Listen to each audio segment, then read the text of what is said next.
Welcome to everyone. Tonight's regular meeting of the Town Council will come to order. Can we have a roll call, please? Councilmember Hefty. Here. Councilmember Haskell. Here. Councilmember Taylor. Present. Vice Mayor Wernickeff. Here. Mayor Alves. Here. Okay, our first item tonight will be oral communications. This is an opportunity to address the council on items that are not on tonight's agenda. Does anyone wish to address the council on an item not on tonight's agenda? Please. Please come to the microphone because we are recording, so. I'm Bill Unger. Been a resident in Portola Valley about 15 years, and I would say not especially active. And I think part of why I'm here is first to say that those of you who are extremely active, and I also include the employees of Portola Valley, have put a huge amount of work into the housing plan. And I feel, based on all the stuff that I've read, all the people that I'm talking to, that we have to submit that it is in some ways disrespectful and unprincipled to not submit that plan after the amount of time and energy that's been put into it. And at least in the people that I talk to, I think that there's a lot of us who feel that way. So I suspect most of you feel that way. But I have rarely come to say anything here. And I just think that I don't know what the future holds. I just know that predicting the future is very difficult, and trying to control the future beyond what I think everybody has already tried to do. Those who have different perspectives on the plan have had their say. We all know what we want. Some of us aren't going to get it, but we have to make that plan pass. And so I think that is the priority. Thanks, Bill. Okay, I see 4 hands on Zoom. Go ahead. One more hand here in the schoolhouse.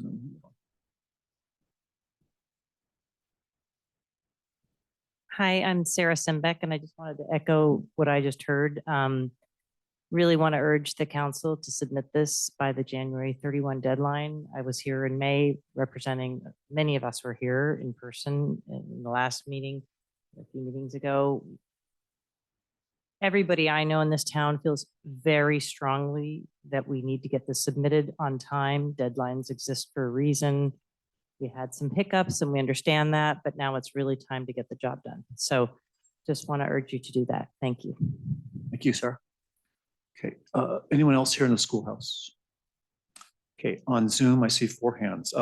Crane, perhaps Sue Crane, go ahead.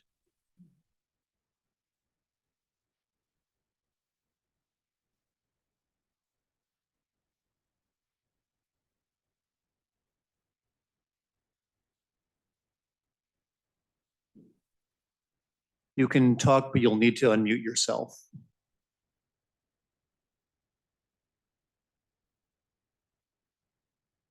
Okay.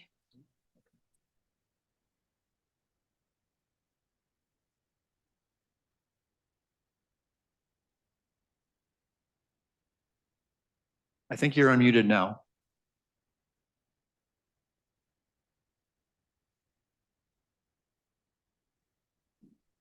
Sue?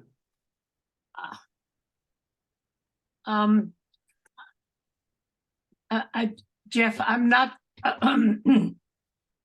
I don't think this is the subject that I wanted to talk on. You said this is for talking for things that are not on the agenda? Correct. Oh, I'm not ready to talk on this issue. Okay, we will call on you later. Thank you. Yes. Okay, Rita Combs is next. Rita, go ahead.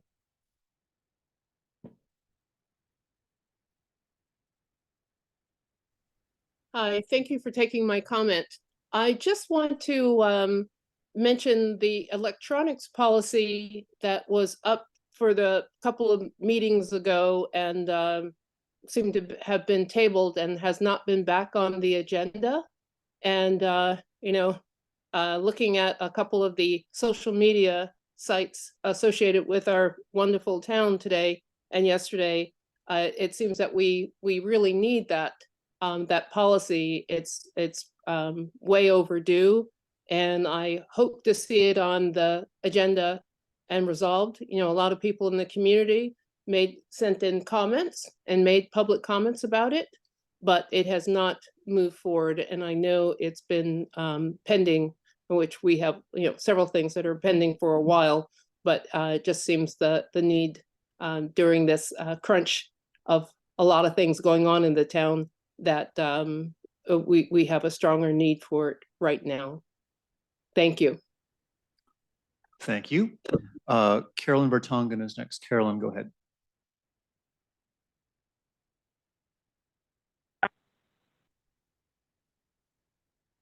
Good evening, Mayor and members of Town Council. Thank you for allowing me to speak again regarding this subject. This is about the safety at our crosswalks. In 2023, the new Town Council made safety finally a priority. Residents and members of the PPTS and Trails Committee now ask your help to prioritize the safety at our crosswalks, especially those that connect our trails within our community and the crossings at our two main scenic roads, Alpine and Putola Road. In 2019, Town Council approved a budget of $285,000, and I refer to the August 14th meeting in 2019. We don't know how much is left, but we need to make our crosswalks safer.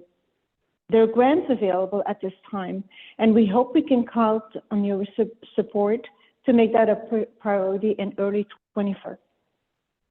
Residents, members of PPTS and Trails Committee would like to see a collaborative effort among our school district and other government agencies, including our town, to help us make our crosswalks, our routes to school, to town hall, to the library, or to safer. There are local government agencies who claim this funding, and so we need a collaborative effort to apply for grants and for those services.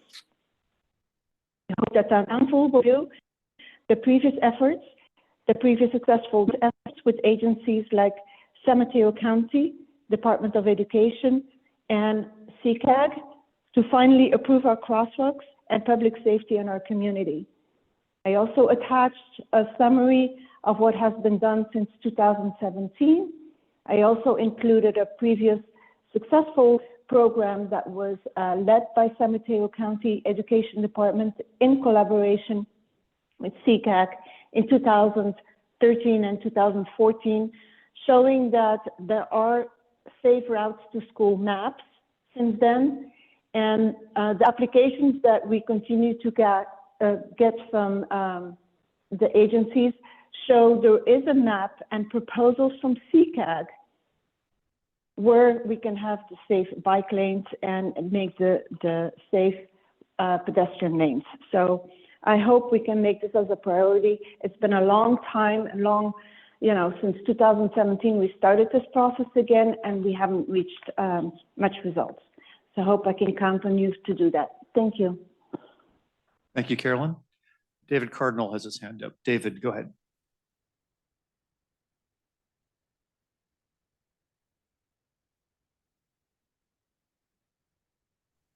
Great, thanks. Thanks, Jeff. I realize that the housing element is not on the agenda tonight, but I think that everything the town council does at this point informs and reflects on the likelihood we'll actually get one done by the end of January. So that I know you've gotten dozens of comments and letters saying that we really want you to move forward on this. And I think that's really important. I think we do need a housing element to keep us out of the clutches of any developers and to set our own path. I think burying our heads in the sand is not sane, I guess I'll say. I think we need to get our jobs done. In the meantime, we also have to restaff our town staff, and we need to show support for them.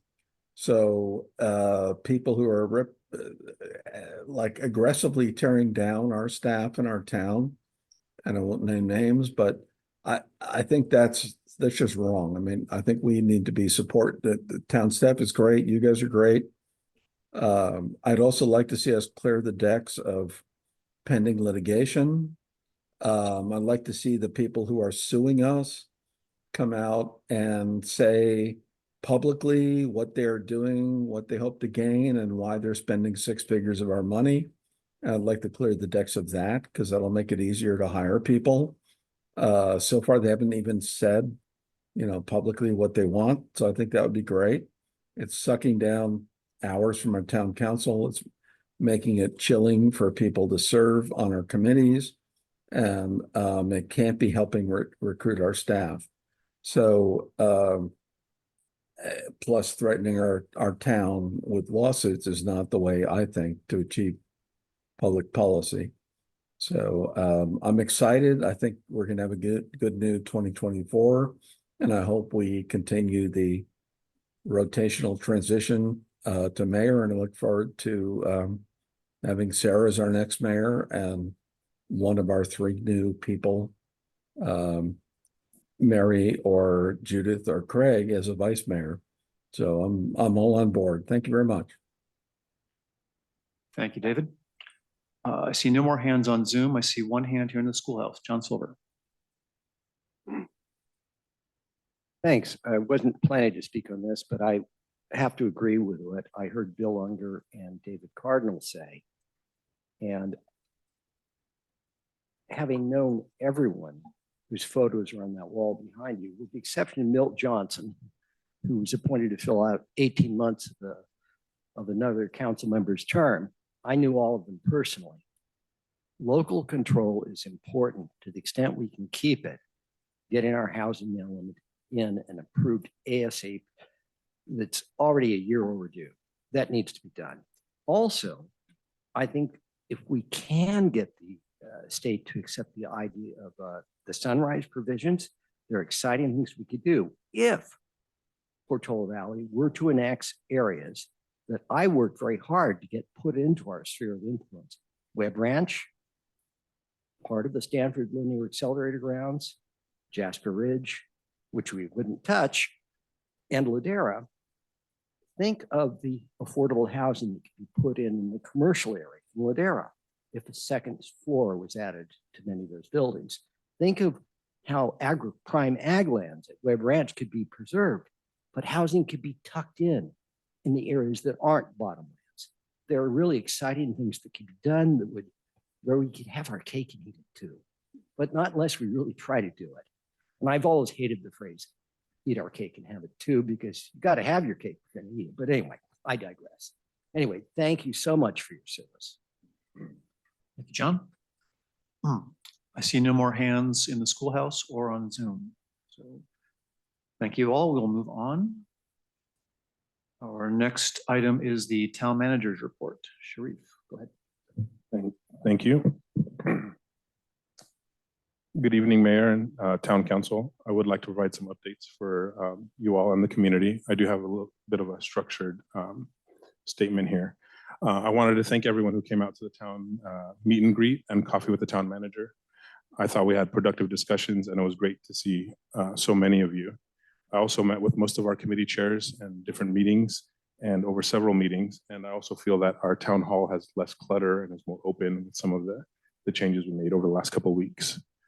I'm also happy to announce that we have transferred an additional $10 million in our funds and our reserves to our Schwab account, which affords us an interest rate above 5% annually. I know there's been a lot of discussion with that in the last couple of months. And so I wanted to let folks know that we have over $11 million now in our Schwab account, getting that higher yield, if you will. And so our open space funds, our reserves, all those funds, the majority of them now are in the Schwab account. I shared the news this afternoon with our finance committee and with other folks to let them know that we made that change. I also encourage the community to submit your feedback regarding the housing element, our updated housing element, to the Planning Commission. The Planning Commission meeting is set for next week, December 20th. We continue to get our house in order. We're still struggling to get all that is asked of us, as you know, as we are down a significant amount of staff. But I know we're making progress every day. And I appreciate the work of the team that we have to get the work that we have been moving forward. We continue with our reset, refocus, and restructure. You've heard me use this mantra many times in the past. Changes are coming to town hall. I know change is not always easy, but I think it's necessary given where we're at and given the past year that we've had. Our town hall hours have been updated. They are Monday through Friday, every other Friday, 8 to 4 with the closure for lunch. So we restored those town hours for the community. We're also making some changes to our customer service. Our focus in the front will be that we'll be having building and planning folks at the front desk to greet folks as they walk in, as probably 90% of the work that we do at the counter is building and planning. So we're making physical changes to that in the beginning of the year. We continue to now work on our restructure, which is revamping current positions, looking at job descriptions, changing the work that we do, changing the workload. And so that is upcoming, and that is not always an easy change for a lot of folks as we move forward. But I'm very proud of the team that we have. And one of the things that we wanted to come back to you, and I have a draft tonight, is we created a statement of values for our staff. And I know that it's on council's agenda to have a code of ethics, and I hope that we can embrace these moving forward. And so that draft statement is, as Portola Valley staff, we are dedicated to cultivating a culture of teamwork. We value and respect our colleagues and community, allowing integrity to be our guiding principle in all our endeavors. Committed to efficiency and accountability, we strive to build a foundation of trust through our work. And so we built this draft value statement based on some keywords that came out of our PV refresh. And they're still on our whiteboard in town hall. And those keywords were teamwork, efficiency, respect, accountability, integrity, and trust. And so those words really rang true with our staff as we came up with these value statements. And one of the asks that I have is not only for our staff to embrace that, but obviously I know it's council's priority to embrace that as well. But I also ask that the community embrace those, as I think that some of that has been lost in the last year especially. And so as we have our mayor, vice mayor tonight vote, what is usually a 5 to 10 minute discussion item and a very positive item has unfortunately the potential to divide us. And I hope that the community and all of us will remain civil and respectful. Also, that at the end of the day, each council member receives one vote. They all have the same vote. All 5 of them receive one vote. And it is my job as your town manager, as your new town manager, to make sure that you're all informed equally, that you all have equal access to me and to staff, and to make sure that regardless of title, that you're all informed on our business and our priorities as we move forward. It has been a difficult year for Portola Valley. I recognize that. I'm here to help. I'm here to hopefully provide some stability, not only to staff, but also to council and the community. Our assistant city manager, Corey Stalker, is here to help and to provide stability, and our team is here to help. My ask is that the community help us as well. Help us focus on what we agree are the most important things. And we've all been in agreement that we have important things to cover, whether it be our housing element, emergency preparedness, fire preparedness, along with all the other council priorities that we have for this year. And I know we've said this before, but we are all on the same team. We all want the same things, and we all want what's best for Portola Valley. And so I'm proud to be here. I'm happy to be here. I hope that we can continue united as a team, all of us, whether it's council, staff, and the community.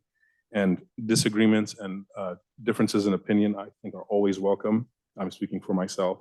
And I ask that as your town manager, we do it with respect and civility and not lose track of that as we move forward. Thank you. Thank you, Sharif. Any questions from the council for Sharif on this report? We'll take public comment if there is any on the town manager's report. I see Betsy M's hand up. Betsy, go ahead.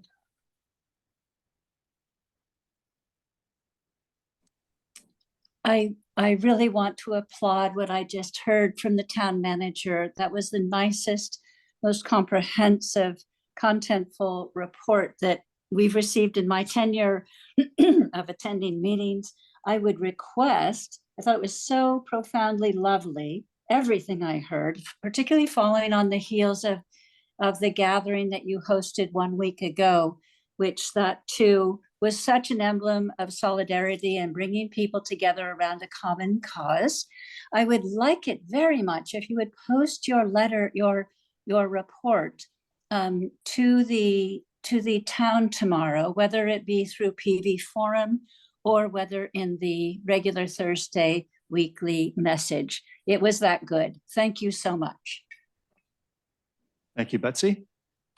I see no other hands on Zoom or in the schoolhouse, so we'll move on. So before we do that, I Sorry, just sir. wanted to say, Sharif, thank you. I think I can speak for all of us. We're really glad you're here. And I think that, the refresh with the staff, I was there, and the positive energy that was there was terrific. So thank you. Agreed. Okay, thank you. Okay, we'll move on to item 4, the consent agenda. We will take comments on any item on the consent agenda first. Council members may, if they wish, pull items from the consent agenda. So I'll start. Does anyone have any comments on any item on item 4, the consent agenda? I do not see any hands raised on Zoom. I do not see any hands in the schoolhouse. Does any council member wish to pull an item on the consent agenda? I want to pull 4D, 4D, yes. 4C. 4C. Anything else? 4E that you're pulling? D. D. 4C and 4D are being pulled. Did you want to pull? Well, I had just a very brief comment on E. Do I need to pull it to make the brief comment? I mean, it's very brief. Oh, go ahead. Okay, I just wanted to say that the two new members that we have are both like in junior high, and high Teenagers, school. yeah, And it's yeah. awesome Yeah. to see some young Yeah. people. And that was it. Just, Yep. so thank you so much It was nice to for see too. applying and being willing to put your time and effort into our committees. And they're not here because it's a school night. Oh, Finals so- week too. Yeah, that too. Okay, we have- Mayor, if I may, yes. I just have one procedural point on the consent agenda tonight. So Councilmember Taylor is a resident and is a part of the in assessment for Woodside the Woodside Highlands. Yes. Since this now has been pulled, I would recommend, Councilmember, that you actually do need to leave the schoolhouse for the discussion of that item. Thank you. Okay, so in that case, we will vote first on items 4A, B, and E from the consent agenda. I'll take a motion to approve those 3 on consent. Motion to approve those three. Second. Roll call vote, please. Councilmember Hefty, Aye. Councilmember Haskell, Aye. Councilmember Taylor, Aye. Vice Mayor Warnikoff, Yes. Mayor Alves. Yes. Okay. So we'll do item D, authorizing the town manager to amend the budget for fiscal year 2023-24. This is mine. That was yours.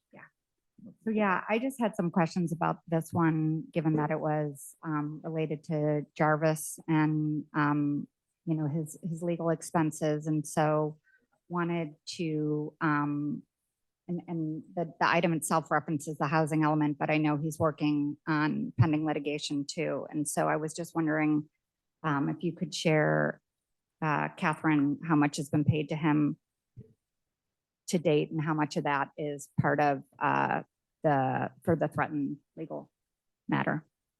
Sure, thank you. So this is a request for a basic budget augmentation. The town has previously authorized $50,000. And the last item, that time this came before council was on February 8th, where the council authorized an additional $25,000. So there was a town manager authorization for 25, and then the council approved additional 25. To date, Jarvis Bay has billed approximately $66,000. For my notes here, so 26,000 was for administrative work related to the CEQA compliance and the housing element before it was approved, and the balance of that has been related to pre-litigation, ongoing settlement efforts related to threat and litigation. And so the addition, I'm sorry. thank you, Yeah. sorry. Well, I'll say so obviously that actually adds up to more than $50,000. So he is actually over budget at this point. So with this authorization, roughly 15,000 would go to bills that he's already invoiced the town for. So I missed the allocation. How did the allocation go? He spent about $26,000 for work related to CEQA compliance, sort of the administrative phase before the council approved the housing element. Yeah. And the balance has been to ongoing settlement efforts. Settlement. Efforts. Are there other questions? Well, just to clarify, so the 50 is to pay for that plus future. Any future, so to get us out of the hole, if you will, about $15,000, and then any future work going forward. Related to pending litigation. Okay, that was one thing that was confusing because the way the item was listed, it was about the housing element. Which I guess, Fair, yes. okay, thank you for clarifying. Okay, any other questions from the council? I can entertain a motion on this. We took public comment on the full consent agenda, so motion on item 4D. I move to approve 4D. Second. Any other discussion? Roll call vote, please. Member Hefty? Aye. Councilmember Haskell? Aye. Councilmember Taylor? Aye. Vice Mayor Warnikoff? Aye. Mayor House? Aye. Okay, so we'll move on to item 4C, the Woodside Highlands budget, and Craig can get out. We'll text you. Your jacket. Yeah, bring a coat. Yeah, yeah. We'll be quick. Yeah, maybe. Yeah.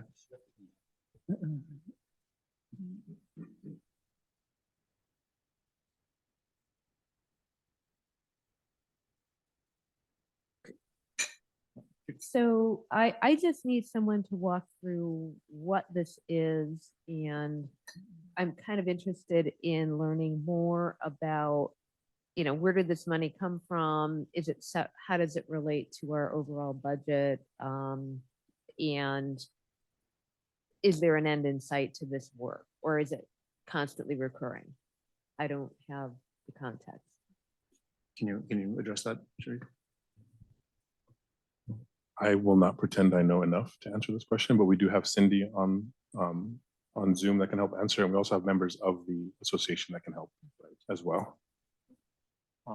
Cindy, do you want to speak to this one?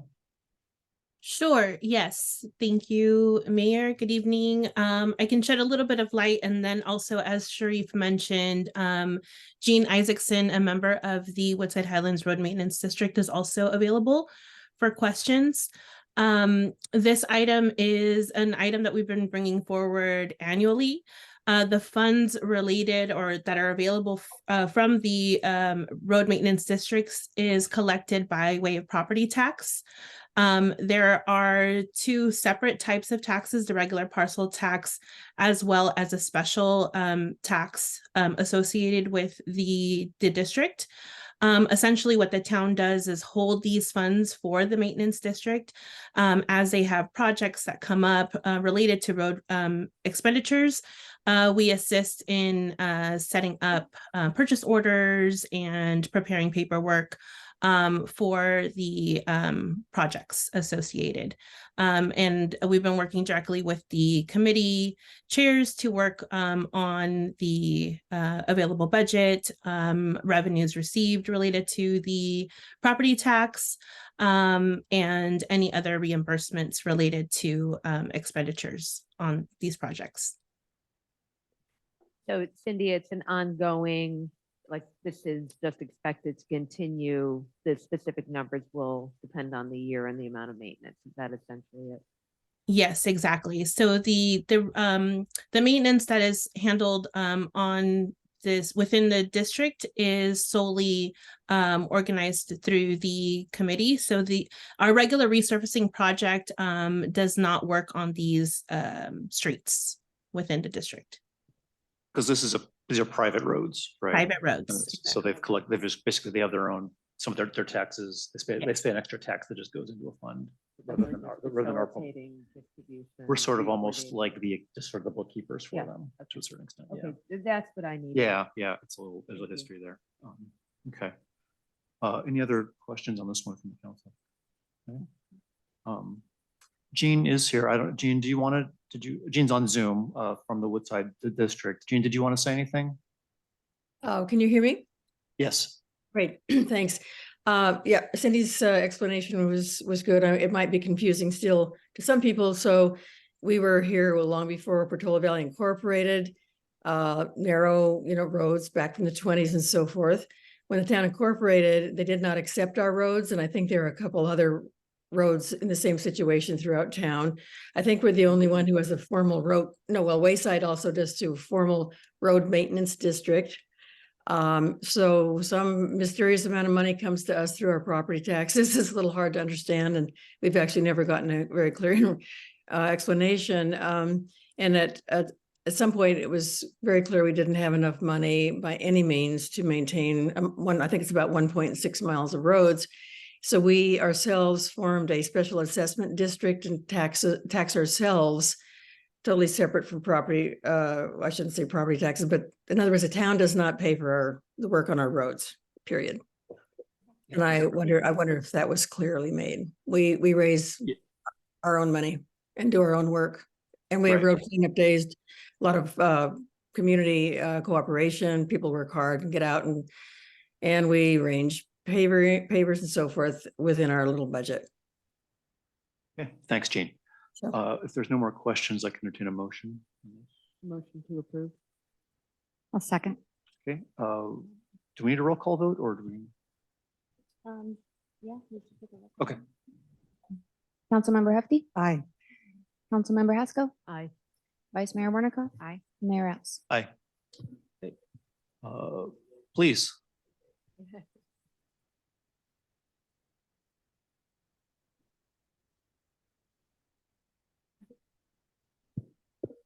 Yeah, he's running. Yeah. We doesn't have a card though. Run is, what's that? Yeah. he likes being on the call. Okay. Welcome back. Okay. We are on to item 5A, the reorganization of the council, the selection of the mayor and vice mayor. Just explain a little bit how we'll do this. So first, I will take public comment for both selections. If you have a comment on either the mayor or the vice mayor vote, or any of the comment about the mayor or vice mayor, you can give it first. We will then go through the nominations for mayor and then the nominations for vice mayor. So there's public comment. If you have a comment on this, you may give it for either the mayor or vice mayor right now. So I see Ray Miller's, Supervisor Ray Miller is coming to the forum. Thank you.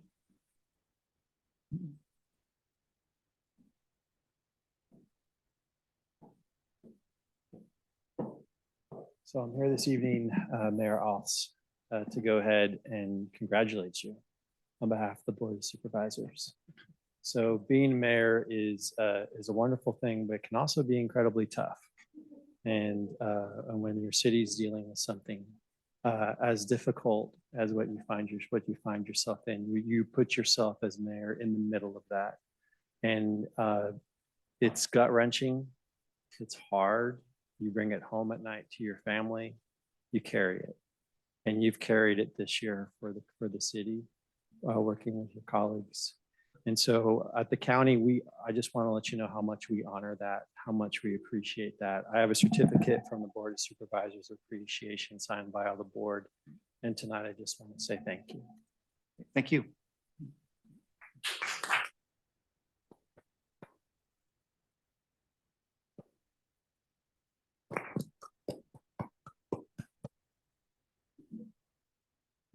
Other comments?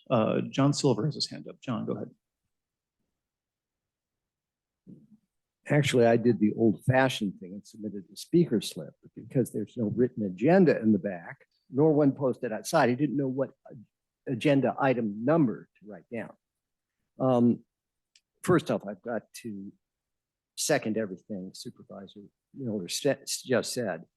I know when I served on the town council, I would come in, I would hold my hours office in the local grocery store and get home in time, not to buy something to cook for dinner, but not have time to cook it, have a piece of toast, get home at 2 a.m., cook dinner, and then grind on things until 4:30 a.m. and have to get up to go to work early the next morning. Whereas in the County Planning Commission, I would sleep blissfully because it wasn't so emotional. So all of you, well, mayor especially, vice mayor, but all of you on the council, it's really tough to serve an elective office in your hometown. I don't, anyway, but on to how the procedure you're going to use. I think Portola Valley has been well served by having an unpoliticized rotational system. And again, I probably said this before, because I'm your elder, I tend to forget what I've said. So please feel free to interrupt me. I don't see a time clock. It would be helpful to see it. I don't want to go over. I don't want to, you know, I tell friends, if I'm telling you a story or a joke you've heard before, just say, John, I've heard it. It'll save us both time. But I went to 5th grade in this room. The superintendent's office was in that half. I was outside there when when I learned John Kennedy was shot. I won my first election in the front of the room in 1978. I went to my first council meeting out in right field in the room I'd gone to kindergarten. I knew with our first council met here in 1964, the town attorney, Jim Morton, who probably none of you ever met, advised that the top vote getter was ceremonial mayor until they held an election. And Bill Lane, who felt he was the top vote getter, felt he didn't have time to do justice to the job, opened up nominations. And Nevin Heister, the father of my friend Stuart Heister, who's got the nickname the Heister Bunny in the 5th grade, was our first mayor. But at any rate, it served us well to not politicize this stuff and to, I mean, we are a weak mayor town. The mayor doesn't have more power than anyone else. Now, in my day, I had to sign every paycheck. I had to read every piece of mail that came in. Thank God you've got to, things are different now. But we really, and by the way, I did watch a video prepared. John, you have about 10 seconds left. Well, just so thank you. I would have been nice. In any case, there was a video made that I thought was incredibly deceptive and showed a lack of understanding of Portola Valley history and the way we've done things. So let's keep it collegial, accept each other, and being mayor is a thankless job. Thanks, John.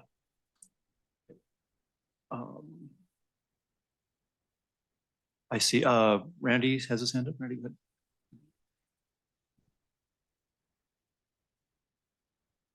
Hi, my name is Randy Von Feld, and I too am a first-time speaker here in front of the town council. So thank you for hearing my message, and I really appreciate it.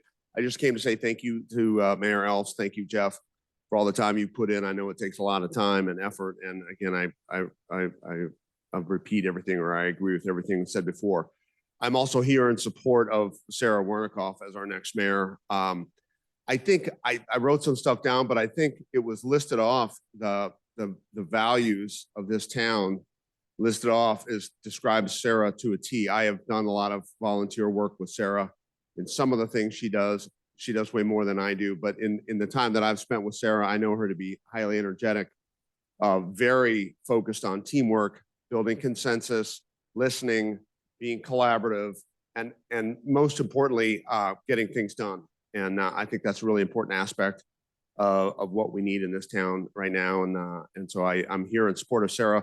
Lastly, I'd just like to thank all you guys. I've done some volunteer work myself. I know it's not easy, and I respect that you've all made the decision to put some time in. So thank you for hearing me tonight. John, I didn't take my whole 3 minutes, but I'm not ceding any. No, you're not. Yeah. Thanks. Thank you, Randy. Okay. I see some hands up on Zoom. Annalie Trapp. Go ahead. I'll come back to you. Yeah. And Mayor, our blue sky timer is giving us a hard time. Okay. I'm monitoring it Thank you. manually. Okay. This is not the first time, so we will be looking at a new timer moving forward. Thank you. Annalie, I'll go to a few on Zoom. Annalie's up. Annalie, go ahead.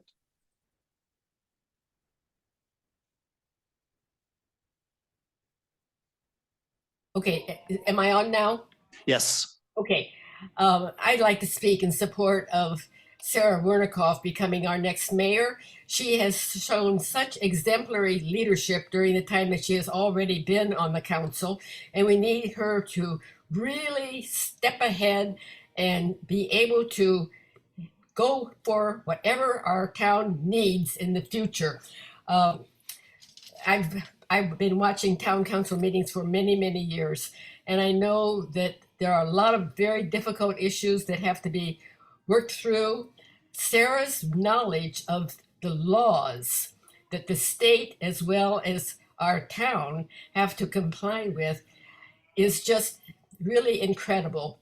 And it's that sort of expertise that this town needs to lead us in the year ahead. So thank you. And I support Sarah Wernikoff for our next mayor. Thank you. Thanks, Annalee. Rita Combs has her hand up. Rita, go ahead.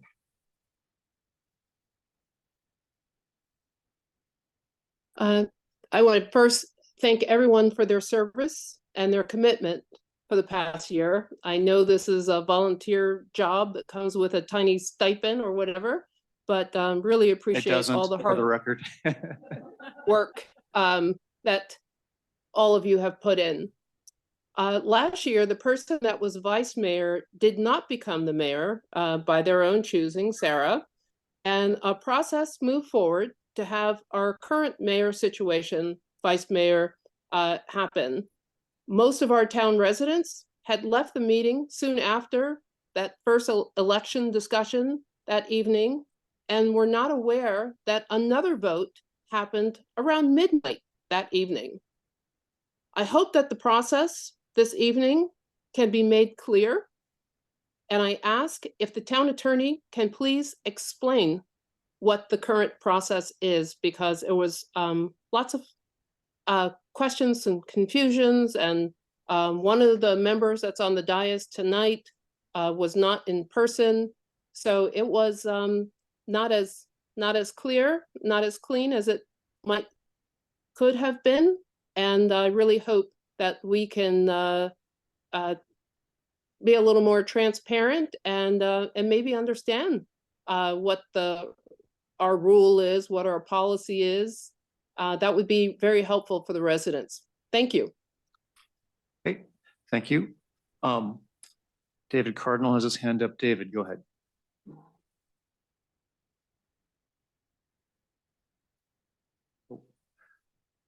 Oh, there he is. Great. Thanks, Jeff. Writ large, I'm a little shocked that this is so contentious and that some people are making a mountain out of a molehill out of a midnight comment thing.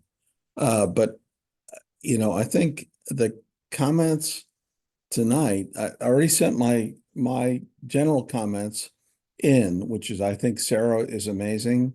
I think she's great. I think she'd be our next mayor. But some of the comments tonight made another point to me. Several other committee members or council members have said they want to get more minutia detail from the staff, our town staff, because they don't understand it yet.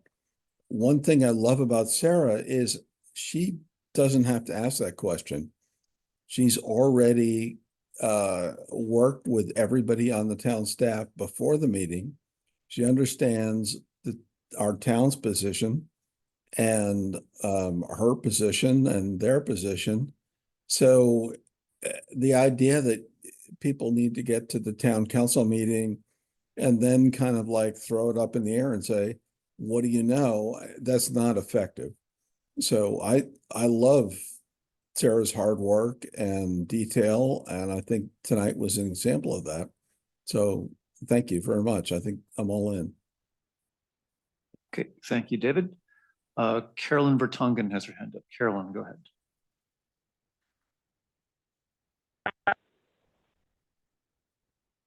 Great, thank you very much. Yes, I appreciate everything you guys do. I know it's a lot of a sacrifice and a lot of time. However, I would like to see a change in leadership. We had 3 new council members voted in, and I would like to have the mayor position given to Judy Haskell, who had the most votes at the elections. Thank you. Okay, thank you. I see no other hands on Zoom. I see a couple hands here in the conference room. Sarah had her hand up, and see Sarah, Alex, and John.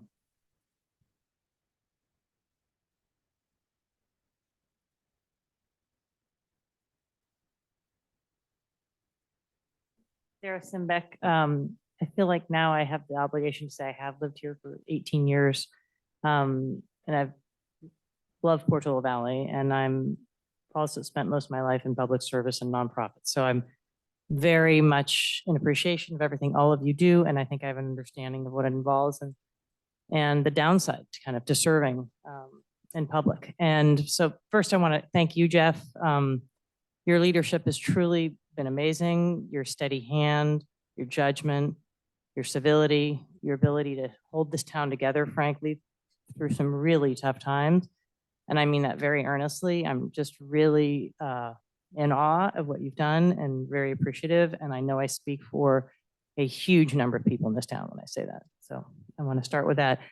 I secondly want to second what I'm hearing in terms of supporting the protocol of electing the vice mayor to become mayor in this town. There are protocols for a reason. So I support sticking with that for all sorts of reasons. Specifically in this case, one of the only thing that makes me feel good about the fact that it's okay Jeff is leaving is knowing that Sarah is coming in. And I mean that very, very seriously.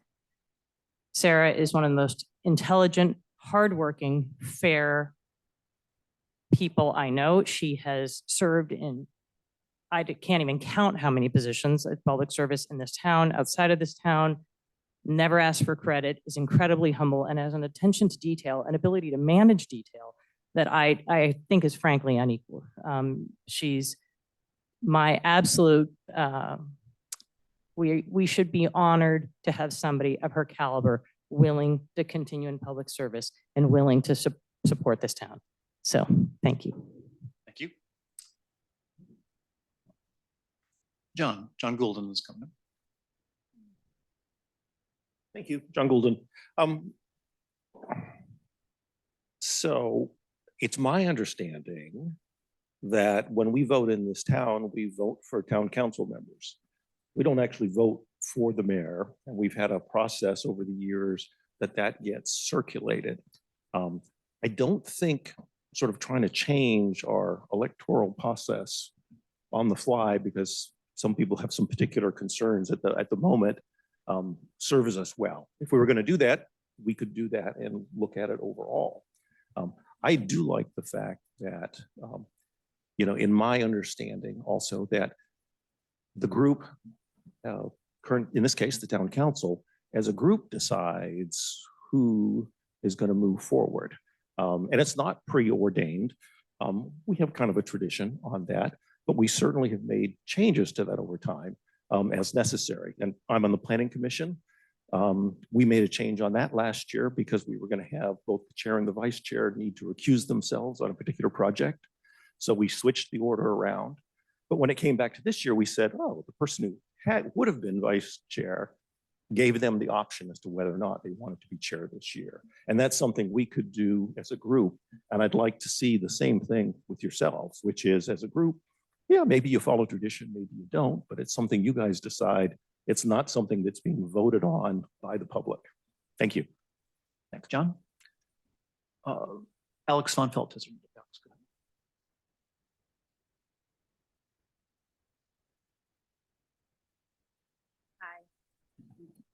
Let's move the microphone down.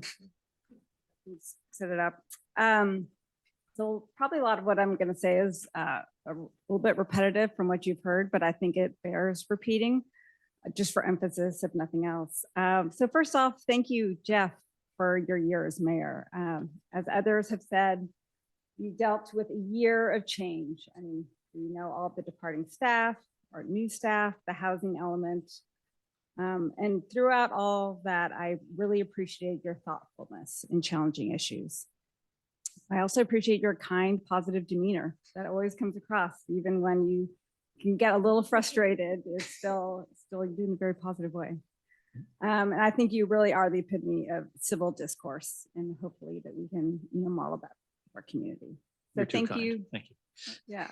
So thank you for your service to the town. It's really been exemplary. And the second reason I'm here is to express my support for Vice Mayor Sarah Wernikoff in becoming our mayor this coming year. So she has been on the council for 3 years already, and she spent those first 3 years coming up to speed on various issues facing our town. She's proven herself to be a dedicated and active town servant. She has also been a moderate voice and represents a constituency in our community that doesn't often show up to meetings. But at the same time, she took time to get to know people she didn't know. Like, she has spent a lot of time at the Sequoias.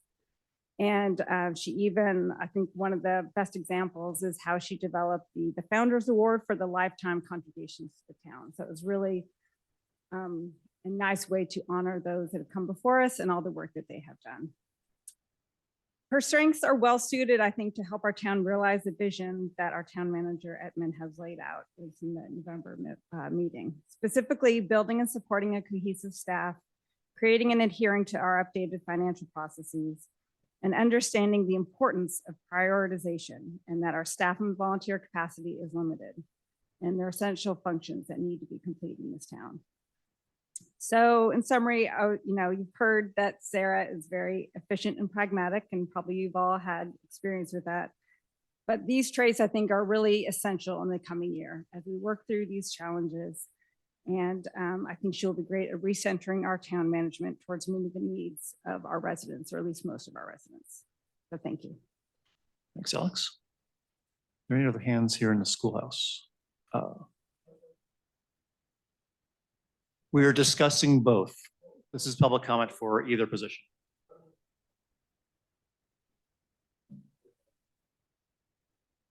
What?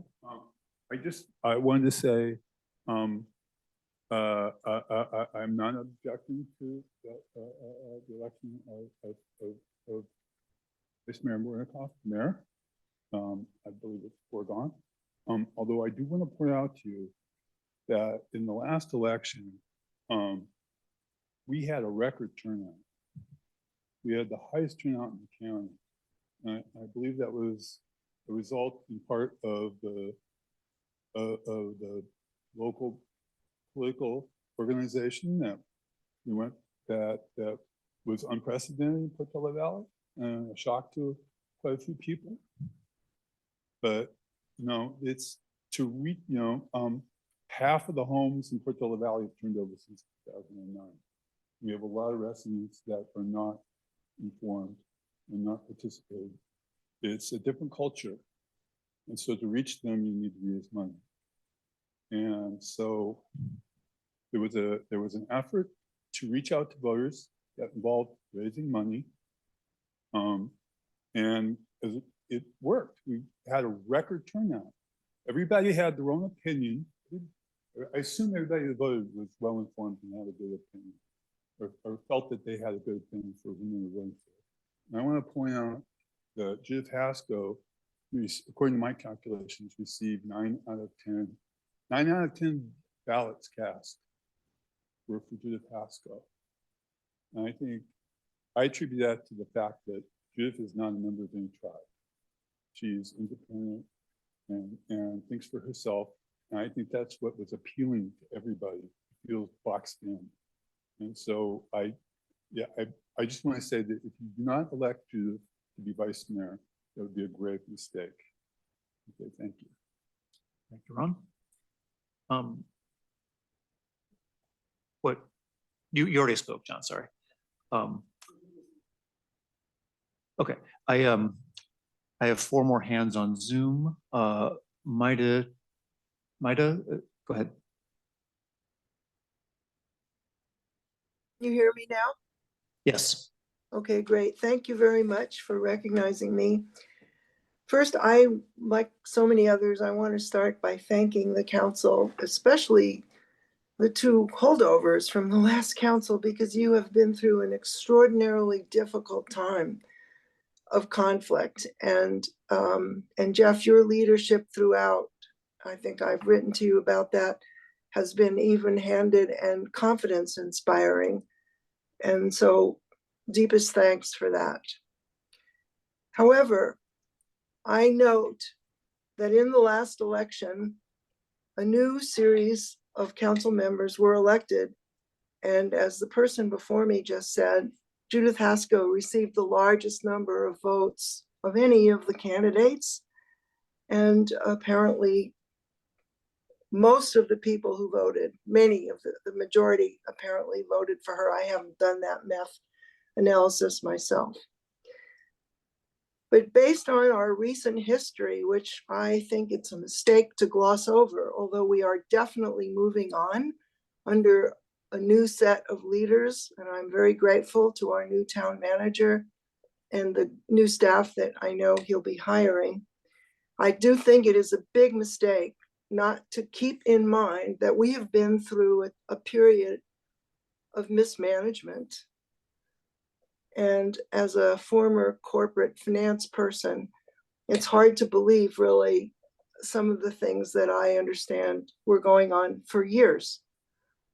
So therefore, based on our lamentable but recent history of financial mismanagement in this town, and the votes, the lopsided votes in a way, from the last election, and those votes were to change leadership in town. And based on the fact that Judith has a very even-handed and analytical approach to problems, which I have observed in the many meetings that I have attended through Zoom, I support Judith as our next mayor, and I hope that she will garner support from all of you. Thank you. Okay, thank you, Maida. Linda Hawes Cleaver has her hand up. Linda, go ahead.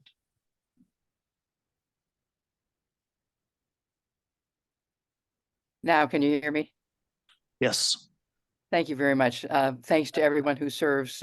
We who also serve appreciate good company.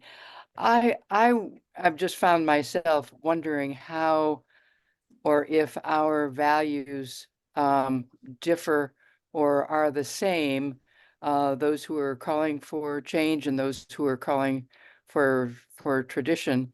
I'm not sure the values are very different, but I haven't heard any discussion about values and principles and so forth and so on. And I've heard comments and allegations about one thing or another, but not much data about finances and so forth. And I just hope that we share values having to do with our town. And in that context, I very much support continuing with the way we've done things because I don't see a reason to change. So I support Sarah with pleasure. Thank you, Linda. Next hand up looks like it's Sue Crane again. Sue, go ahead.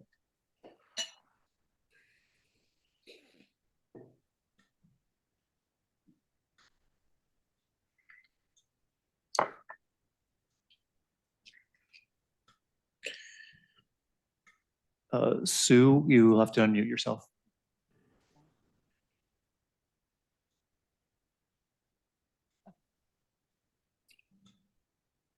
Am I unmuted now? There you are. Yeah, I hear you. Okay, I'll start again. I've been involved in town council, commissions, committees for a very long time. Well over 50 years. It's our town's historical tradition, as with most neighboring towns and cities, to rotate each council member the opportunity to serve as mayor in order of seniority and length of time in office. Those who voted for Sarah in 2020 voted for her with the expectation that she would have the opportunity to serve as mayor, as had her predecessors. Sarah was scheduled to be the mayor last term, but needed to step aside for personal reasons related to her special needs child. In fact, it's precisely because she was committed to being fully available for the role of mayor that she didn't want to take on the role during a year when she had significant competing family commitment. As a reminder, that while the mayor does have more administrative responsibilities, neither the mayor nor the vice mayor have any more control of power than any other council member. All council members have equal access to staff, the opportunity to give input about council agendas, committees' work, and most importantly, one equal vote about council decisions. To suggest otherwise is a lack of understanding of how your town works. Denying Sarah the opportunity to serve as mayor is a strong show of disrespect to someone who has worked, volunteered, and countless hours to our community, both through the Portola Valley School District and the council over the last 15 years, and run contrary to respect for our town history of community and volunteerism. Thank you. Thanks, Sue. Greg has his hand up. Maybe Greg Franklin. Go ahead, Greg. Okay, good evening. Can you hear me? Yes. Okay, great. Look, to all of you, thank you so much for the time and effort you put into a thankless job administering this town under the circumstances. I attended the open house last week, Jeff, and I want to support the suggestion. In fact, I suggested to Catherine Engberg, who I had not met previously, that I thought it'd be a really good idea if she gave someone gave an unambiguously clear explanation of how the voting process works, so that we avoid the apparent confusion and controversy that took place over last year's election. Given the revelations of the past year, I would ask each of you, because I know you nominate and vote for one another, to please vote for the council member you trust most to fix the condition of this town's financial oversight and statements. And in that context, whether it's for mayor or vice mayor, I'd like to offer my unequivocal support for Judith Haskell. Thank you. Thank you, Greg. Leslie Kreis has her hand up. Leslie, go ahead. Please. Sorry.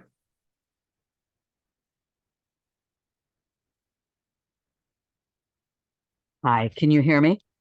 Yes. Great. Thank you for taking my comment. Talking about tradition on the town council, we're set up so that traditionally each council member gets 2 turns in leadership as vice mayor and as mayor. This rotates the position, giving it broad exposure and giving the town access to everybody's talents while rewarding everybody and allowing everybody a chance at leadership. The scheme now, if Sarah goes on to be mayor, Sarah will get 3 bites at the apple rather than 2. So I'd like to see the town council elect someone else. This is not a comment about Sarah, but if Sarah goes forward at this point, she will take some other town council member's turn at leadership before they'll rotate off before they have a chance at 2 terms. So if Sarah had wanted to be mayor, she should not have asked last year to be vice mayor for a second time and for 3 turns at leadership. It's just not reasonable. I also agree with the previous speaker's comments about looking to who is best suited to addressing the needs currently facing this town. And there are some very important needs, particularly in the area of financial management. This town voted for new management going forward. And looking at it, I would support exactly what was just said, and that is, let's see Judith Haskell as mayor. Thank you. Or Thank you, vice, Leslie. vice mayor. I see no more hands on Zoom. Are there any more other comments in the, go ahead. Bob, Thank you, Mr. Mayor. I just wanted to ask, there's an opportunity here to provide some clarity. I'm hoping during the deliberation you can clarify some of the statements that were made. Is it true that every town council member has equal influence over the agendas that are set, both with the town council and with resident committees? And is it true that every town council member can independently represent the town in interactions with other agencies such as Woodside Fire? If you could clarify for the benefit of the public what the roles of the mayor and vice mayor are, I think that'd be helpful. Thank you.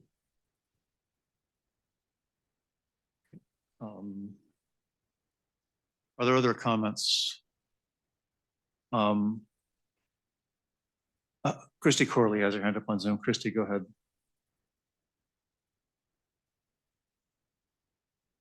Yes, thank you. And I want to thank you all for your volunteerism to this town. It is a lot of work, and I've watched all of you in many meetings give all your efforts throughout the year. I did want to say I've observed Judith Haskell in her role as planning commissioner and this past year as town council member. I'd like to see her in a leadership position in this town. And I'd like to see her voted in tonight. Thank you. Thanks, Christy. Okay, I see no other hands raised anywhere, so I'll put back here. Catherine, do you want to talk just briefly about, about our policy or lack thereof for this? Yes, thank you. A few questions raised about the procedure. Obviously, this is my first time sitting with the council during your reorganization. I did watch the video from last year, and I have sat with other councils, most recently the Half Moon Bay City Council for the past several years during their reorganization process. Philly Valley does not have anything written down in terms of its procedure, but I think in general, what you've typically done is pretty common. I understand there was some confusion perhaps last year regarding when public comment was, and it was reopened. But at this point, public comment is closed, and so that will be the end of public comment for this item. And then the next steps will be, Mayor, you will ask for a nomination for mayor. And if there is a second, then there could be council discussion regarding that nomination. And then following that, there would be a vote. Obviously, if there's a majority in favor, there will be a new mayor selected. And sort of the tradition is that there is actually a changing of the of the seats. And then the new mayor would preside over the nomination for the vice mayor, and you do this process again. If there is not a majority vote for that particular nomination, then you would ask for another nomination, basically go through the process until you have a mayor. So that's typically what is pretty commonly done. And I think that was the goal last year, although there was some confusion, I realized along the way, with the timing of public comment and the timing of the vote. So that would be my recommendation for this process. Pretty clear on that? No, I have a question. Does that mean there's no discussion before the nomination? Typically, no.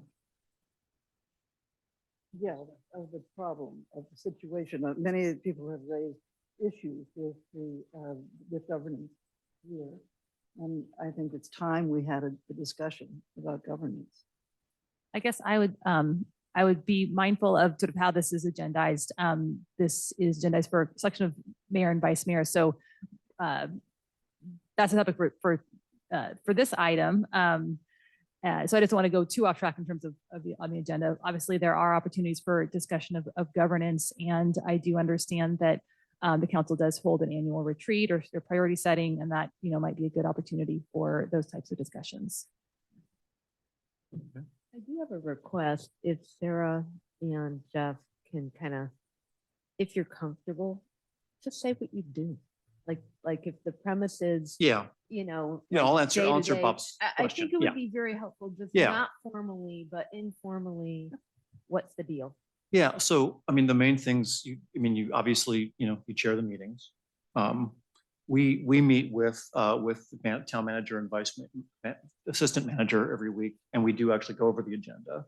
That doesn't mean that you guys, obviously, we've had many times where you guys have contributed agenda items, and we've made some decisions on how to what to put on agendas. So we do, we are making the decision, it's true, but we can't keep things off the agenda. We try not to keep things off the agenda. We do have to make decisions about what goes and when. And as far as representing the town to other agencies, we all represent the town to various agencies. I think we certainly, more than ever, I think we've set up subcommittees to do certain things, and some of those have involved representing us to other agencies, including Woodside Fire in particular. I know Craig has done a lot of work in particular with Woodside Fire.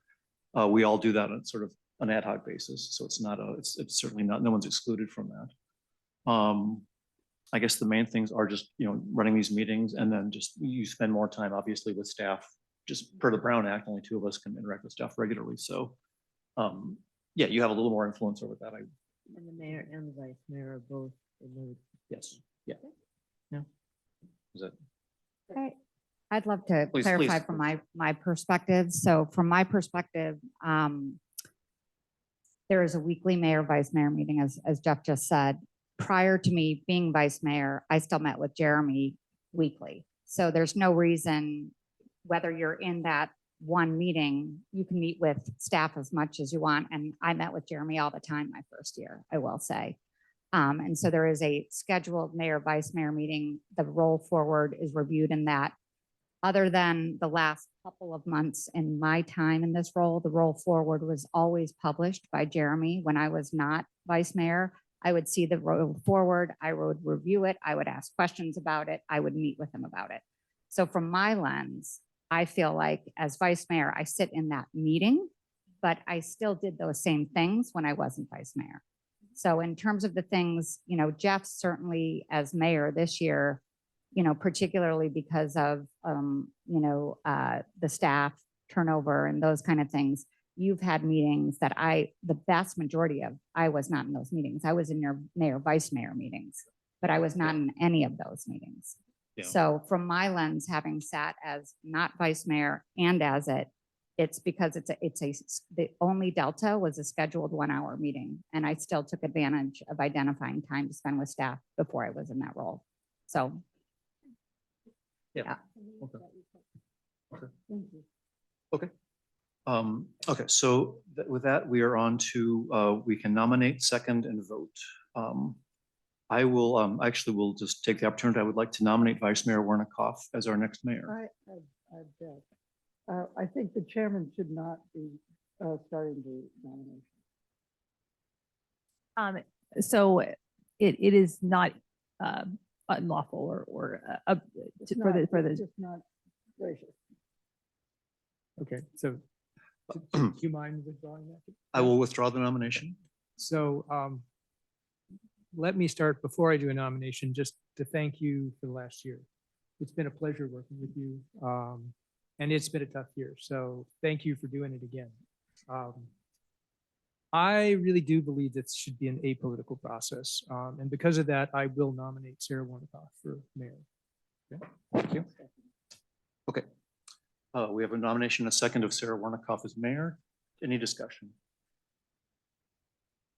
Yes. If I could. Please. I have the highest respect for Sarah and for all of you, for your confidence and your kindness and the good work you've done for many, many years. And there's no taking that away. You've done a great job. Jeff, you've done a great job. You've been kind, considerate, and helpful as you could. I felt very uncomfortable with the process that happened last year. And I've made every effort to have those feelings be assuaged by the council and have not received the reassurance that we were going to be included as a council in the process of making decisions. And that has stuck with me. And so I nominate you because I know you to be a good person, and I know you to be fair, and I know you to be gracious. And I trust that you will utilize the entire council and that we would, in fact, be able to get items on the agenda. And we have not been able to get items on the agenda this whole year. I have, as you have seen from the roll forward, I have had things on the agenda. I have written my colleagues' memos, et cetera. And I hope that you will honor the work that we do as an entire council. And I trust that you will. Okay. Sure. I don't like to look back too much. Sometimes it's helpful. A year ago, I had COVID. I really don't like to look back on that. I wasn't able to be in the room, and it was super weird to be working remotely.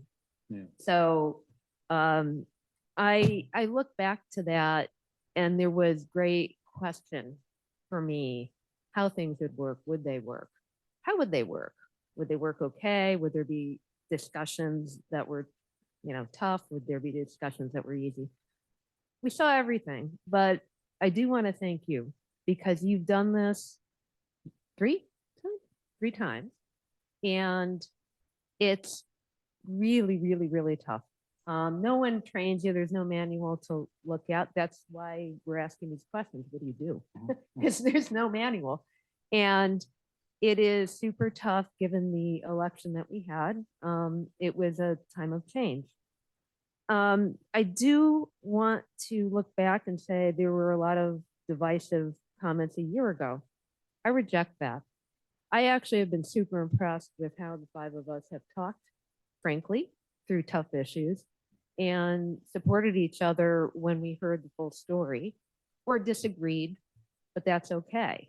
So for the public, I really do encourage you to listen to the actual discussions that are occurring, because I do think there's enormous respect that we all have that we would all do this. And I think Sarah's experience from her years doing this will be very helpful to the town over the next year as we navigate a lot. But we've come a long way. There's been huge change, and I want to look forward.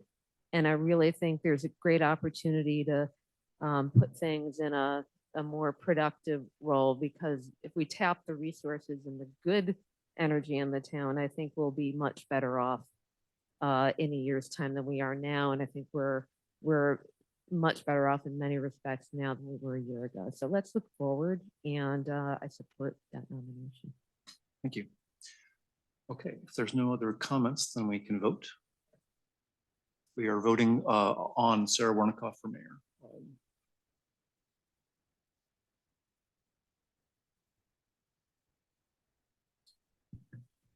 Councilmember Hefty, Aye. Councilmember Haskell, Aye. Councilmember Taylor, Aye. Vice Mayor Warnikoff. Aye. Mayor House. Aye. Congratulations.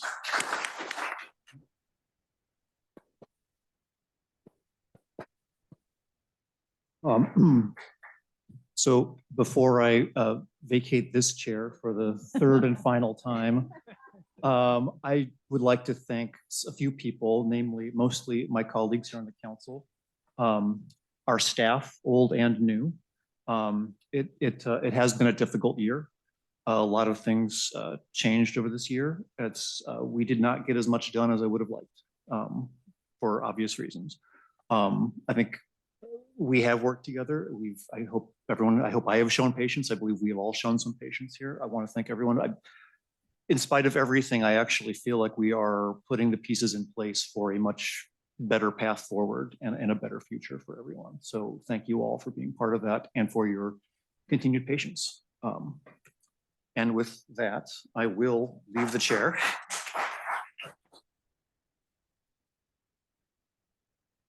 And although I have never used it, I will present you, the gavel is yours. Maybe once or twice. I very rarely, so yeah.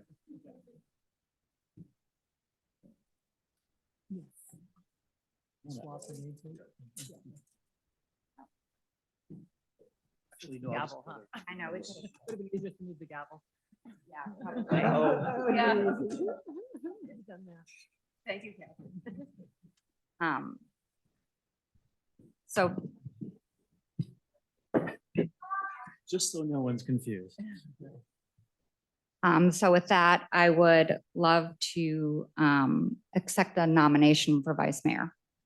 I would like to nominate Judith Haskell gladly. All right, we have a motion on the floor and a second. Any discussion? Beyond what's already been said.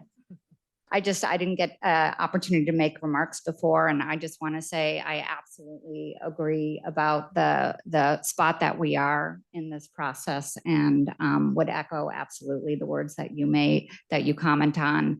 I think it's easy to put a spotlight on the divisiveness and not notice the quiet kind of congealing of all of us working together.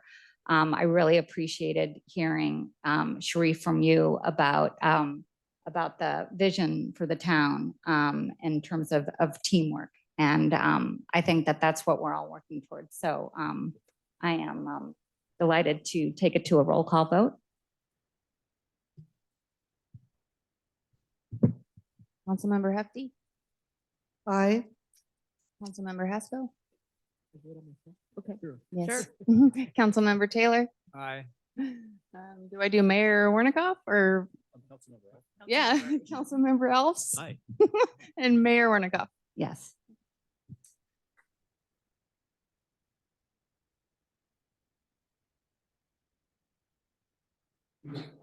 Would you like your seat at the mayor's left hand, or are you okay for I'd tonight? rather It's where I easier am. instead. Mayor Warnikoff, if I may, non-traditional, I would like to make a comment. I do want to thank Jeff for his leadership. The best thing Jeff ever did was hire me. And all of council, I thank you. And I absolutely agree with Vice Mayor Judith's comment of you have done an exceptional job, I think, as a council. And I do want to applaud that, because as your new town manager, I do not drive home thinking we have a council issue or a council communication issue or a leadership issue. And I thank you for your time and your efforts. And I'm very happy to work with all of you. And just wanted to say, as town manager and for the community's purposes, it's my job to meet with you. It's my job to be available to you. And we've made the commitment to use the roll forward agenda moving forward in January to all of you. So all of you see the agendas moving forward. And we do now currently have one-on-one meetings with all council members, and they're all available to me, and you do have equal access to staff. And so that's my commitment to you as your town manager as well. But I just want to congratulate you. Sorry, I didn't understand what you said. Access to the staff or no access? You all have access to staff, you have access to me.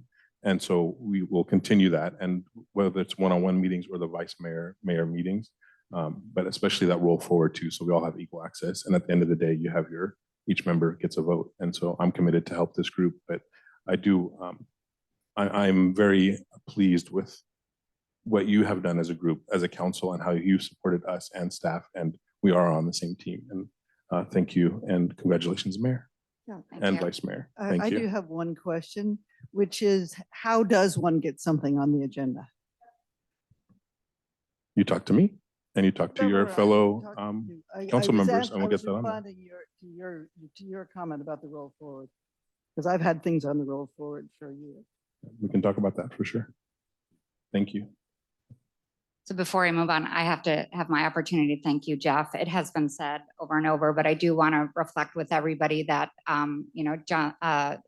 Jeff's second term was during COVID. Say no more. His third term now has been through a year of incredible change, and I so appreciate, and I have big shoes to fill. So, and the other thing I wanted to reflect on is this year alone, my guess is Jeff has probably spent near $200 volunteer hours serving the town. So that's, I added it up per week, and I think, well, I did it. So, and you've done it with good intent, integrity, and civility. So thank you. I did just want to take a moment of reflection. Judith, this was said at the last meeting, but this is the second time since the town's incorporation in 1964, nearly 60 years ago, that we have, again, a female majority council. And it's the first time in our history when women hold the positions of mayor and vice mayor. So congratulations to us.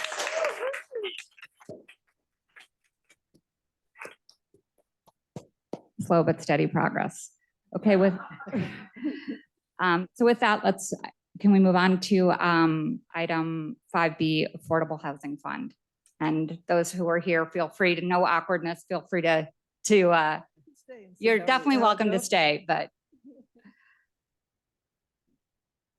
And we have a staff support from Catherine. Oh, John's going to do it. Okay. Good evening, Madam Mayor, members of the Town Council. John Biggs with your Planning and Building Department. We have for Council's consideration this evening the Affordable Housing Fund. This is something that the Town Council last took a look at your meeting on the 8th of November this year. You provided a lot of input to staff and the committee members, Vice Mayor Haskell and Councilmember Hufty on the policy that was presented back in November the 8th.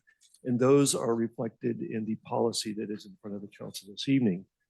We've done a lot of simplifications of the policy, and I think those are really reflected in the list of possible projects for which these monies can be used. We've kind of consolidated it.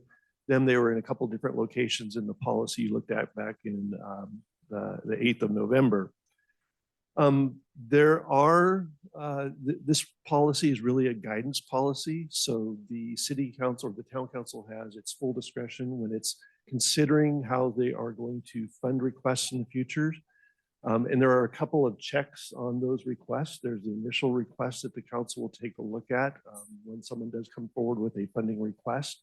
And then if the council does say okay to those types of, or to a particular funding request, there is an agreement that comes back to the council between the town and the recipient of the funds that set in place all the standards for the use of those monies and how they will be accounted for. We have given you a resolution this evening that's part of the packet, and if you adopt the resolution, the policy will become effective and we will have a housing fund policy that the council can rely on in the future. Happy to take any questions that the council has at this time. Other than that, we conclude our staff report. And I can't ignore the assistance that Vice Mayor Haskell has provided and Councilmember Hufty has provided in the preparation of this policy. Their guidance has been very useful in getting the document to the point where it is before you this evening. So thank you both. Oh, council questions? Go ahead, Craig. So I got some questions. So first of all, thank you for putting this policy together. It's great to try to clarify some of these issues, and I particularly liked having a larger fund. So that part was great. My questions are, and John, you got to it partially, is it seems like that this is sort of default behavior, and that's what I'm hoping. Maybe we can clarify, maybe it's more in the discussion, but given that future councils can decide whatever they decide, I think we're trying to put this stuff down to give them sort of a place to start. Is that the right way to think about this? I think that is a good beginning point. This again is a guidance policy document. So the council does retain its discretion to determine what is appropriate funding at some point in the future. Okay, and so then in regards to that, I think my questions are really around how are we not binding future councils, but sort of directing, and they're around a couple of things. One was using the funds within the town limits. And the concern I had with that was, imagine we had a time where HCD or some other regulatory body that's responsible for housing came to us and said, if you guys put some money into housing down by the Caltrain, that would basically count as your housing allotment. So I guess I had some concerns about having it within the town limits. I wondered if you guys gave that some thought. My recollection was we are very much responding to the moment. I mean, you're envisioning change in the future that personally I would welcome more flexibility. And I think that we had, John, correct me if I'm wrong, but last housing cycle or the one before, the town had the ability to work with local jurisdictions and figure out meeting the criteria. I don't know about Portola Valley specifically, but I know that has happened in other agencies. I think, And we used to do it, I think, I don't know if it was Redwood City, but we can't do it anymore. So the idea was focus on what we're dealing with today, which is RENA, then that's something we can talk about, whether that makes sense and we should have a more flexible approach. But today, I personally didn't feel like we should make that available because it's not going to get us to a place where we're meeting our requirements and solving our own housing needs separate from RENA. Okay, thank you. And then the next one was it talked about intra-agency loan, which I assume that meant the town borrowing. I mean, I assume the agency was the town. And again, this is one of those, it wasn't clear to me why we were basically putting that guidance is. I feel like if a future council felt like they needed to borrow money, that doesn't strike me as unreasonable. What I wouldn't want to see is for us to empty the fund for some other purpose. And so it seemed to me that this was maybe too narrowly drawn. So I wondered what your guys' thoughts were on that. I can provide some answers. It was really, and I think it was maybe a relic from one of the other policies that we looked at from other agency to really protect this money for affordable housing. Town councils, this is a policy question. So if you were to feel comfortable in loaning this interagency to another fund within the city, that's certainly a policy question you can have as a council, but you need to determine if you are actually comfortable with doing that or allowing for that to happen. And then my last question is, was there a consideration in this conversation? Because I think the general fund paid for some housing stuff with the white property. Was there some consideration of repaying the general fund from the housing fund? Is that appropriate? I mean, I guess the question is, does this policy allow for that? And then did you guys consider it as part of? I believe this policy would allow for that. I understand that there was a kind of hold on paying back this fund or paying back the general fund from this fund until the town council had adopted the policy. And I believe our finance director, Cindy, was going to address this, but I can, without the town manager here, I can kind of vouch for, yes, indeed, that there would be the ability, if this policy is adopted, to pay back the housing or the general fund for the monies in this fund. Thank you. Any other council questions? I actually had one question on your question. The second one that you mentioned, which, do you know, I couldn't follow exactly which item you were talking about. The intra-agency loan? Yeah, where is the wording on that one in the attachment? Does anybody know? I can find it for you if you give me a minute. They have it up. It's under eligible fund expenses, section 3 on the second page. No portion of the fund may be Okay. diverted to Yep. other purposes. All right, any other questions? Oh, I was just gonna, to Judith's point, in cycle 5, there were some trading of allocations. Redwood City used to absorb RENA allocations. There's never, I don't think, been an ability to move funds between jurisdictions.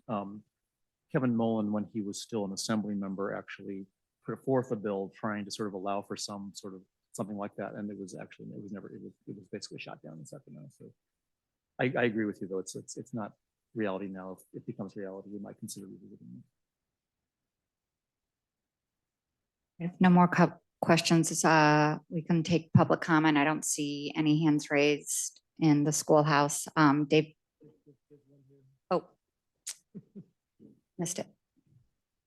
Thanks, John Silver. I actually was old school and submitted a speaker slip, but because our town is no longer old school enough to post a printed agenda, I couldn't list the agenda number. I didn't remember it.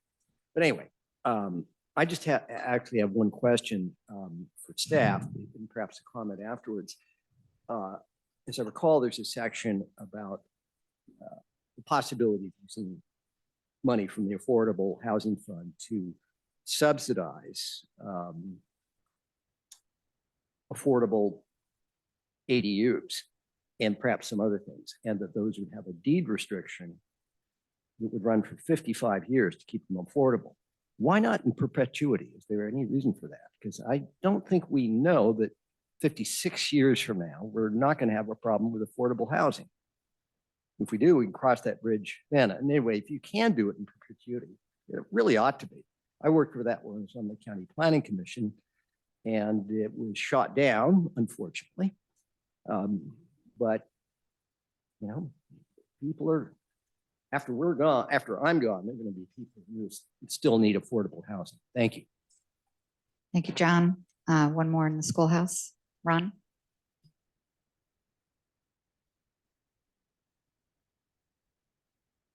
Yeah, hi. My comment was as I understand it, all of the money in the fund could go to one developer for one project. And I'm worried about future town councils. And I could, I don't know what the makeup of future town council can be, or, or whether, one developer could come in and put them all under his or her spell.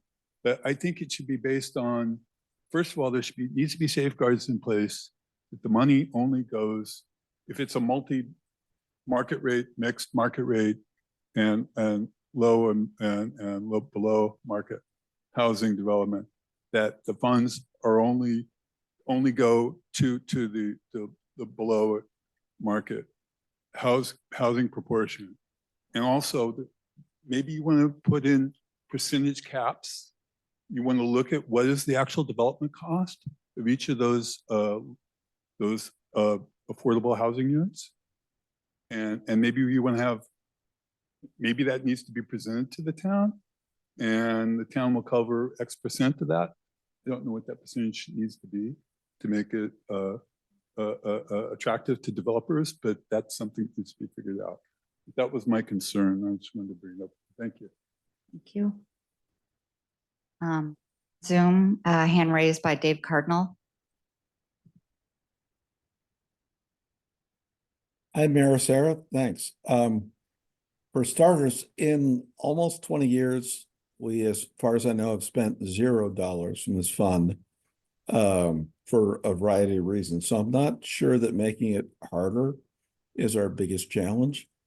I do think that it makes sense to allocate it to projects that help us in terms of what we, Portola Valley, need to meet what we think our needs for affordable housing are, as established by many, the ad hoc committee, about all the different community meetings we had.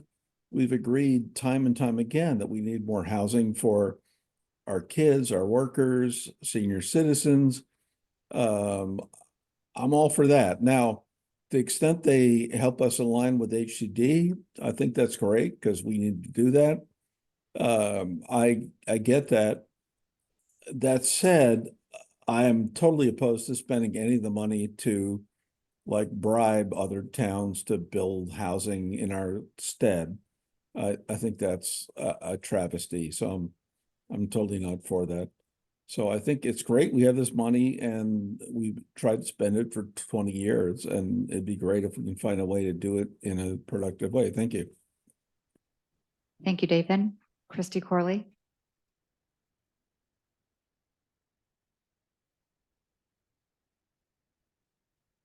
Thank you. Thanks for all your work on this. It's very important. Page 2 or 36 of 62, the Affordable Housing Fund and ongoing funding. I'm just going to quote something and I have a suggestion for maybe a change in wording. This section also provides that money deposited into the fund needs to earn returns at the same rate as other pooled investments by the town. Could it say instead, money in this fund should follow the investment policy this town has adopted? And then my next question off of that is, when is the last date that we've looked at that investment policy? I found a document that was 2012. Have we updated our investment policy since then? And if not, can we do it in the next 6 months? And then I also think it'd be great if our town hires a financial manager to oversee all investments. So that's my first point.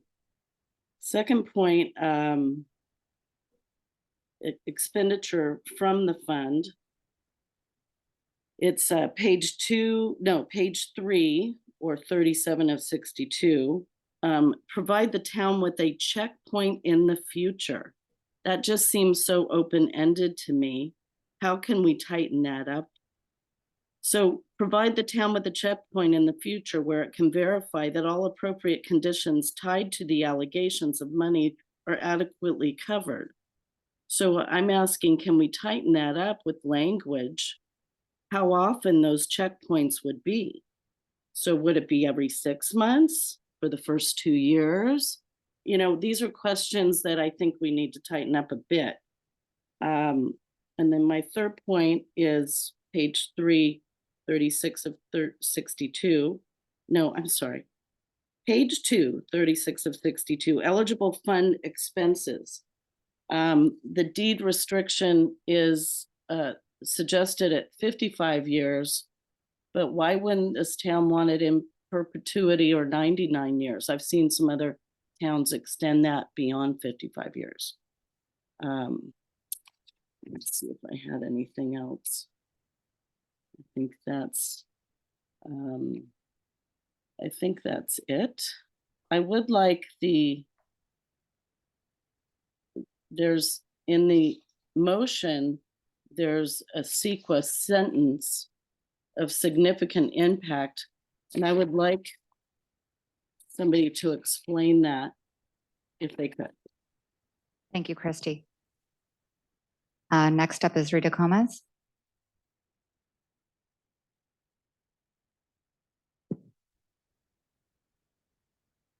I just want to thank Vice Mayor Judith Haskell and Council Member Mary Hufty on working on this very, very hard document.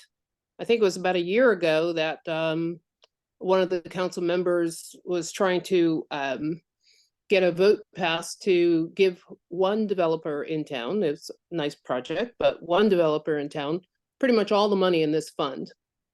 And the council members then heard that request and there was public comment and it was just looked at a different way. And it was suggested that we look into making some kind of policy. And this is where we are today. I'm just glad that we're looking at these things, we're thinking them through, and we're trying our best to move it forward.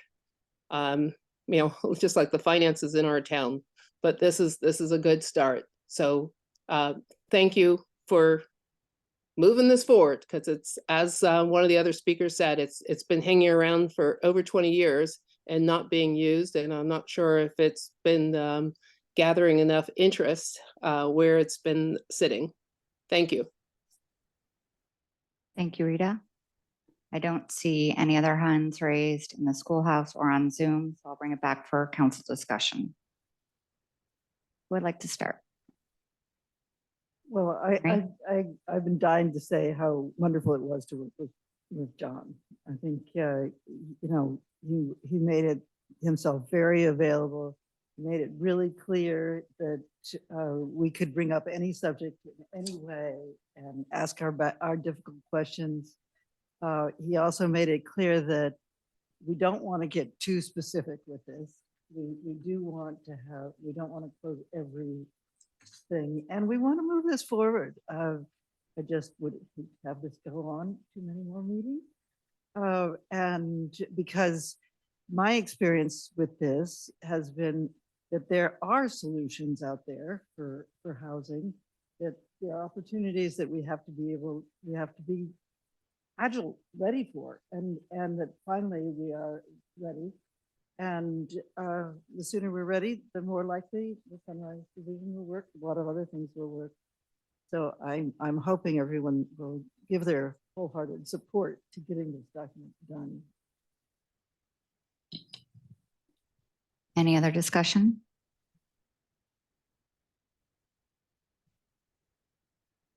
So I'm generally supportive of the document. I think the only thing that makes me a little uncomfortable is maybe if we could just put somewhere in here that this is guidance.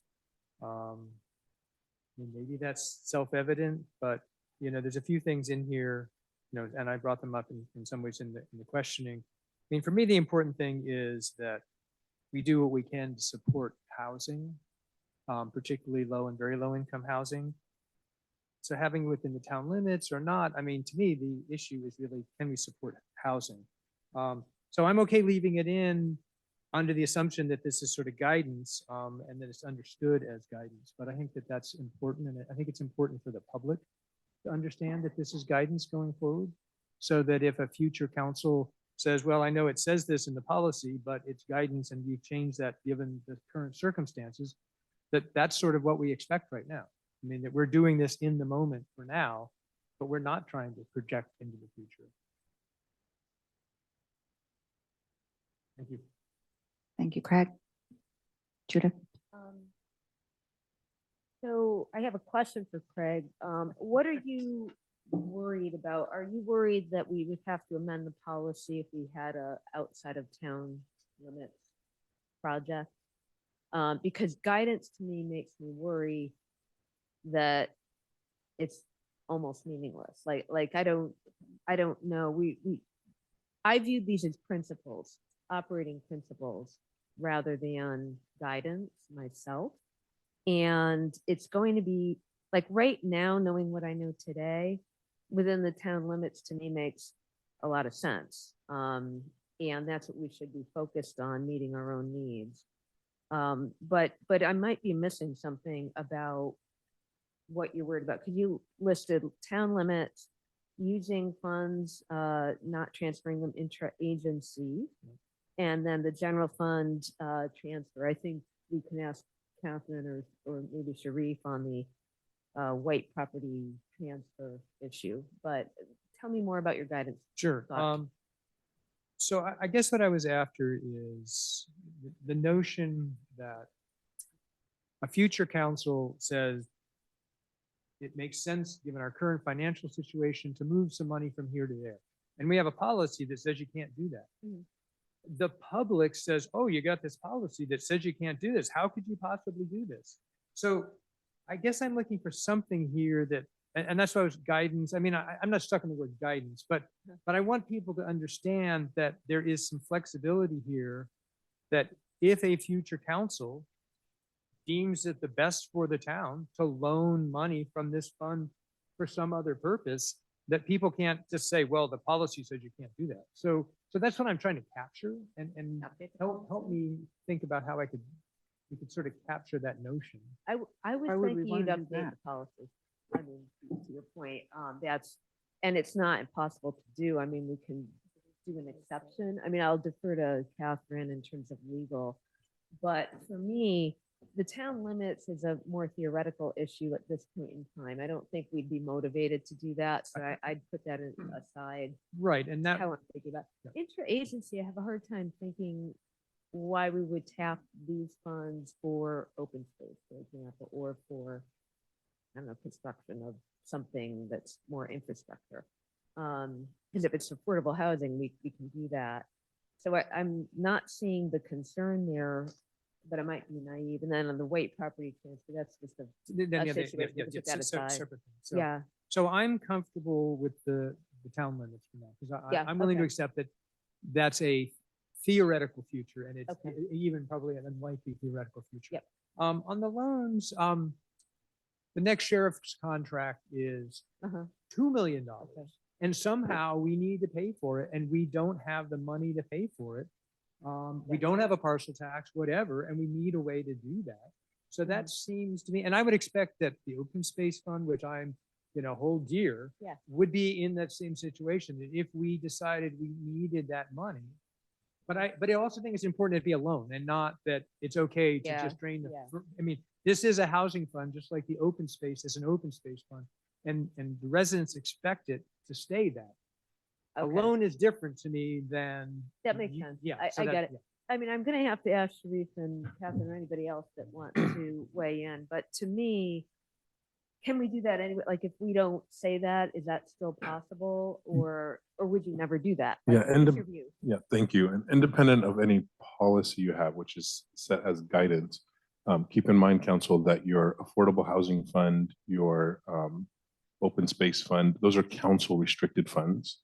So at any given time, you can unrestrict those funds. You can move those funds by vote. And so if there was an emergency tomorrow morning and you need $5 million, you can unrestrict those funds and you can rename those.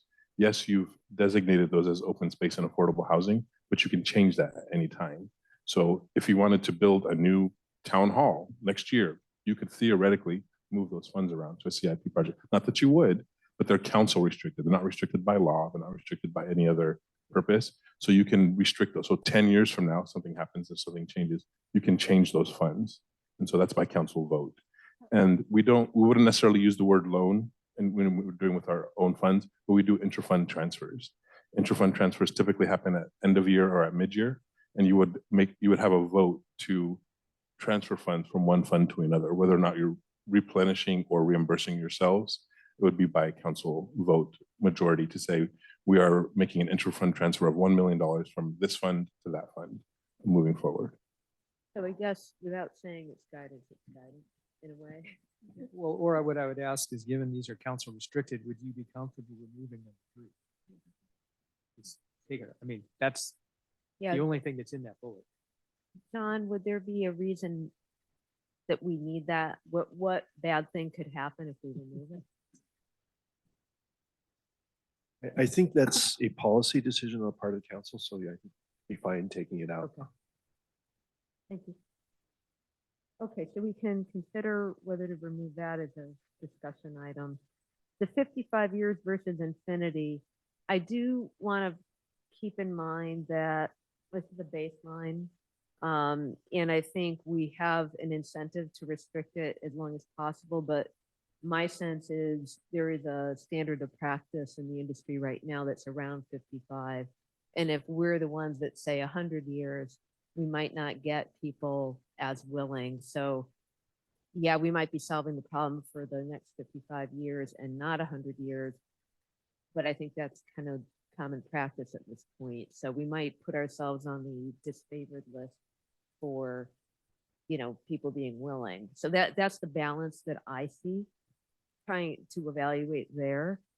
I think Christy had like checkpoints in the future. I think that was more on accounting and reporting. And I would think Sharif and the finance team would need to figure out, presumably with the mayor, on reporting against performance against the budget. Does that make sense? So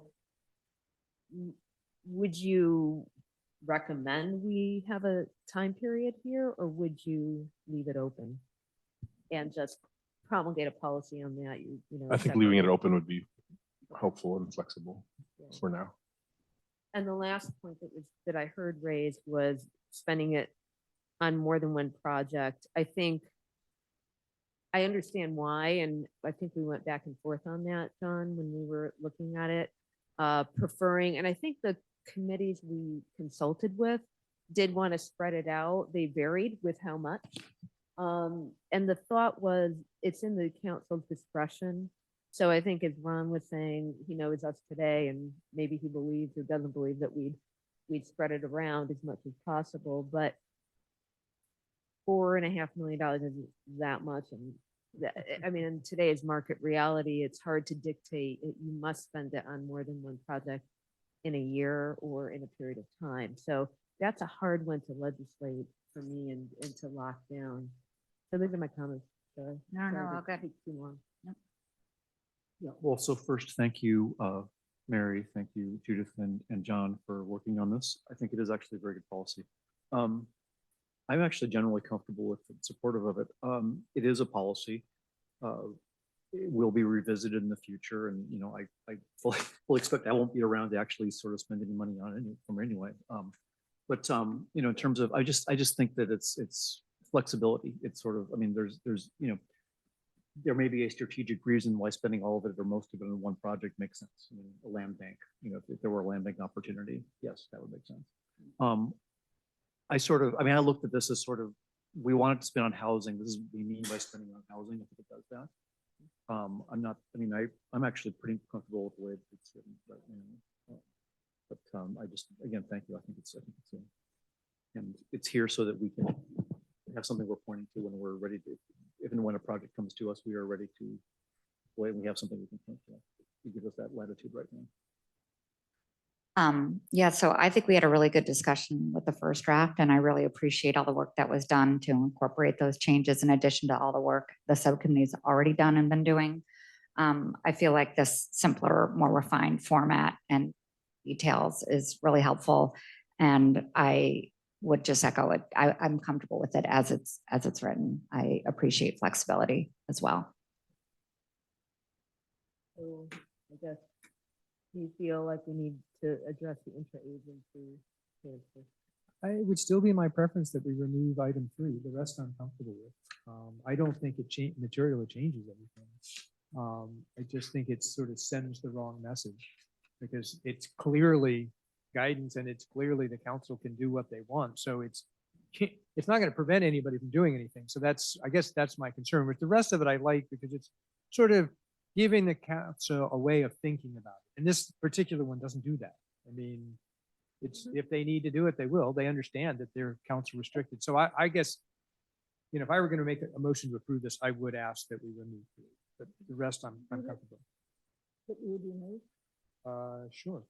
I'll read it. No portion of the fund may be diverted for other purposes by way of interagency loan or otherwise.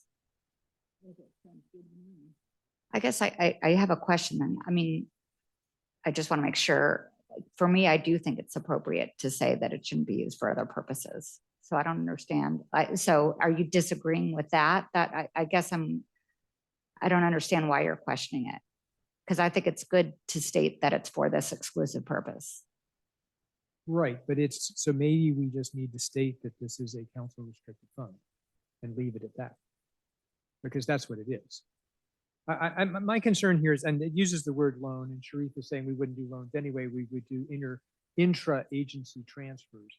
It's that I have a concern. Could we say no portion of the fund may be diverted for other purposes, period?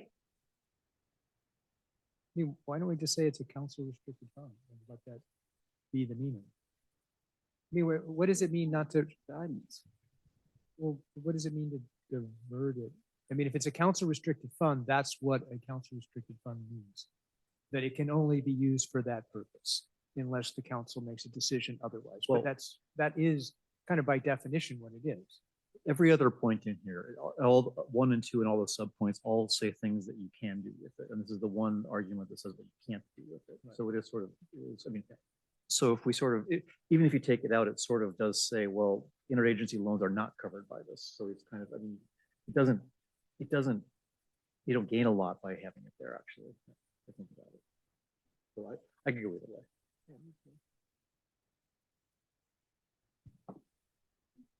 All right. Well, I feel like you're passionate about it. So let's throw you a bone, Craig. Right, so I guess the only question I have is it okay to remove 3 or do we want to replace 3 with that this is a council restricted fund, just to make it clear? As staff, I think our recommendation would be just remove it. It eliminates ambiguity. This fund is a council restricted fund. It's listed in our audit as a council, and just leave it at that. And then also, All right, then are we saying we would take a motion for approving the policy with striking item 3? I would make that motion. All right, is there a second? I will second All right, motion approved. Roll call vote. And there were multiple section 3s. So Oh, this I is the apologize. one, Fund expenses section 3. yeah, under Eligible eligible. fund expense. Eligible, expenses. yeah. Page Yeah. 40. Thank you for the correction. More clarification. We should have thought about Yeah, no, it's. Ready for a vote? Yes, please. Councilmember Hefty, Aye. Councilmember, or excuse me, Councilmember Taylor, Aye.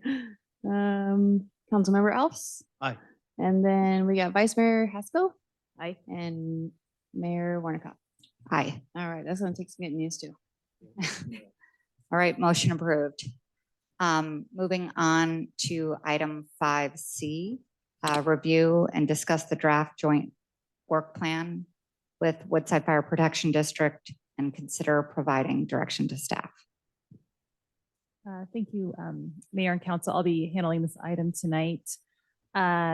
This is an informational item, no action required by council, but appreciate any questions or comments you may have. I'm also joined, I think if they're still holding on the line, by Fire Marshal Don Bullard. I think he's still there, and perhaps also incoming Fire Marshal Kimberly. They're Okay, still wonderful. there. It's like- Thank you for joining us this evening. So this is the effort, a culmination of work that town staff has done jointly with Woodside Fire's staff. The genesis of this work plan were mitigation requests that were made by Woodside Fire, as well as what were called 13 key approaches to fire safety, which were previously presented to the Planning Commission. And former Planning Building Director Laura Russell receives all the credit for the term 7+13.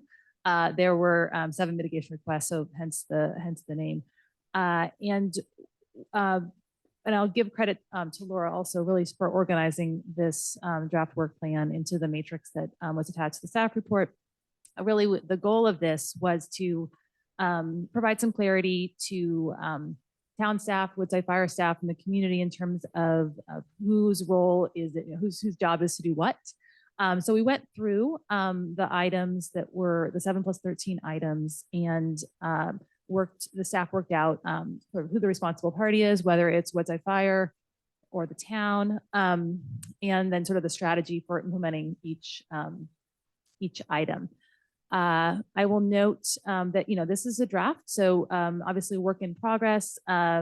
We did our best to consolidate items that were duplicative. There were some that were duplicative, but there could be potentially be further refinement going forward. Some of the items that are clearly within the town's jurisdiction are adoption of an updated safety element.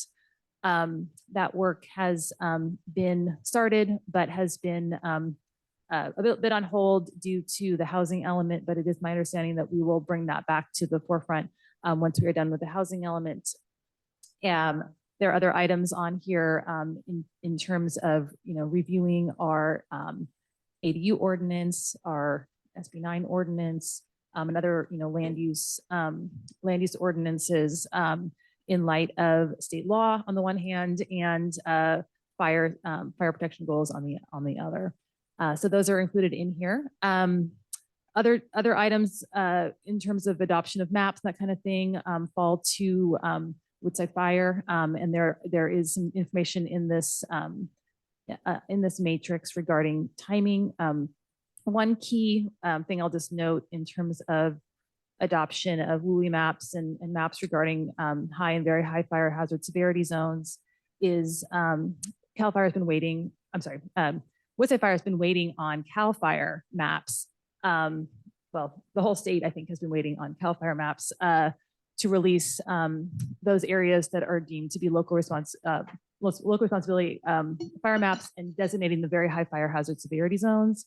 And I think we've been expecting those. It's been imminent for a while. So hopefully this time it really is imminent. We should be getting them in 2024, but those will help guide the adoption of maps by the fire district. I wanted to just pause there and see if see if the council has any questions. I guess I would ask for any clarifying questions and then, opportunity for public comment. And, I've learned a lot as your interim town attorney on fire and wildfire prevention issues, but I'm certainly not a technical expert. And so I'm grateful that Dawn and Kim are here and can answer technical questions. Thank you. Thank you, Catherine. Council questions? Who wants to start? Go ahead, Craig. I can start. I have my list. So first of all, thank you, Catherine, and Don and Kim. It's obvious the level of cooperation that went into this, and it heartens me that we're on a much better track between the town and the district. So thank you all. My first question is related to number 4. This is the reference number. There's a word in here that says implement regulations in very high fire hazard severity zones and potentially in high fire hazard zones. And my question, I think this is directed to the district, is what's the process of deciding whether this is going to include high fire hazard severity zones? Yeah, and I agree that I will see if Dawn or Kim want to respond to that. Sure, I'll respond to that. I initiated this, and in looking at Portola Valley and the topography of Portola Valley, the fire code allows us to make our local codes more stringent, and in doing so, it allows us to include the high fire severity zones if we feel it is necessary. And I think in Portola Valley, it would be necessary to include the high and to include the CAL FIRE minimum fire safe regulations in those high fire severity zones because of the topography of our community in Portola Valley. Yeah, and I think the question I was trying to ask was, what's the process for making that decision? Is it just the fire marshal will just one day make the decision, or are there hearings? I mean, because there are some significant impacts to homeowners. No, we would have to petition that through CAL FIRE and get their blessing on it. Okay, and then is there a process within the district for public input, et cetera? Yeah, we would follow the same process that we're following now with our ordinances and get some public input on it. 30 to 60 days of, potentially even, I don't know if Chief Giuliacci will want to do the same thing that she's doing now by holding meetings with the public to try to explain the process and explain why we're doing what we're doing. That would probably be the process that we would follow, just like we're doing now. Okay, thank you. All right, so my next question is related to number 6. So it talks about establishing enforceable fire prevention policies. And it's talking about incorporating them into the safety element. And my understanding of the safety element was it was a pretty high level document. And so establishing enforceable policies in the safety element, I guess I wasn't quite sure how that all connected. I mean, I can understand supporting the establishment of enforceable, but to actually put them into the safety element seemed odd. So maybe you could help. Well, they exist there now. So we just want to keep those same policies that are in the safety element now into the next version of the safety element that you create. Great, thank you. And I'll just say I'm not intimately familiar with the current safety element, but generally the process when you update them is to take whatever's working and carry it forward. So that I imagine will be the process here. And yeah, the safety element is a policy document and not generally the place to put, enforceable regulations, but certainly the place to put policies that would support those, enforceable regulations. Okay. Thank you. All right, so then my next question is number 8. implement the townwide emergency evacuation plan. So I guess my question is, what does it mean to implement? And in particular, given the responsible parties, multiple agencies and jurisdictions, I guess I always worry that when, you know, the responsible party is 5 or 6 disparate agencies, who's going to implement what? So it seems unclear to me. I mean, I think I have a sense for what we're doing with the evacuation plan right now, but I'm not sure number 8 feels to me like that's necessarily what we're doing. So can you help me understand what it means to implement in this context? I'll take a step at that, and then Don, feel free to Okay. to jump in. Yeah. So as the council knows, and the community's been following this, is the council did review a draft of the evacuation plan a few meetings ago, and determined that there was need for further refinement in terms of the plan itself, and sort of more clarification around you know, who is doing what, noting that there are multiple agencies and jurisdictions involved. So that you know, that work is in progress, and you know, in terms of implementing that plan, I will then, I think, probably defer to Dawn in terms of what the actual steps would be, because that gets a little into more of the operations. So the agencies involved in the emergency evacuation plan would be the town of Portola Valley, town of Woodside, the Woodside Fire Protection District, the Sheriff's Office, and the San Mateo County Department of Emergency Management. We all work in conjunction with each other to take care of the different roles and responsibilities that are required for an evacuation plan. The town of Portola Valley and the town of Woodside would be the adopting agency, as I understand it, for the plan, for the community, because they would be the, well, not necessarily the municipality, but the town itself would be the owner of the plan.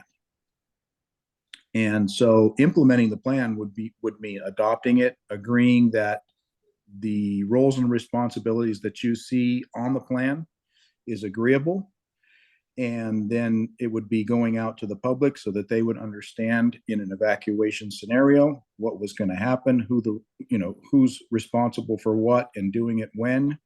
And then also in our plan, as we revise it, we're also going to have a number of different annexes or tabs in the plan where it's going to discuss what an ICS system is, what the preparedness for evacuation would look like for the residents of the two communities of Portola Valley and Woodside, so that everybody would have a document that they can refer to understand what their role and responsibility as a community member, as a resident, would be if we ever had to have evacuation scenario in our community.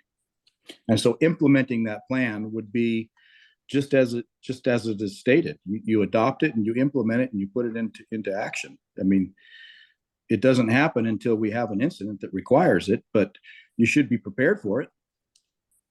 So then I guess I'm wondering, could we make the responsible party here the district and the town, rather than just multiple agencies and jurisdictions? Sounds sort of vague to me.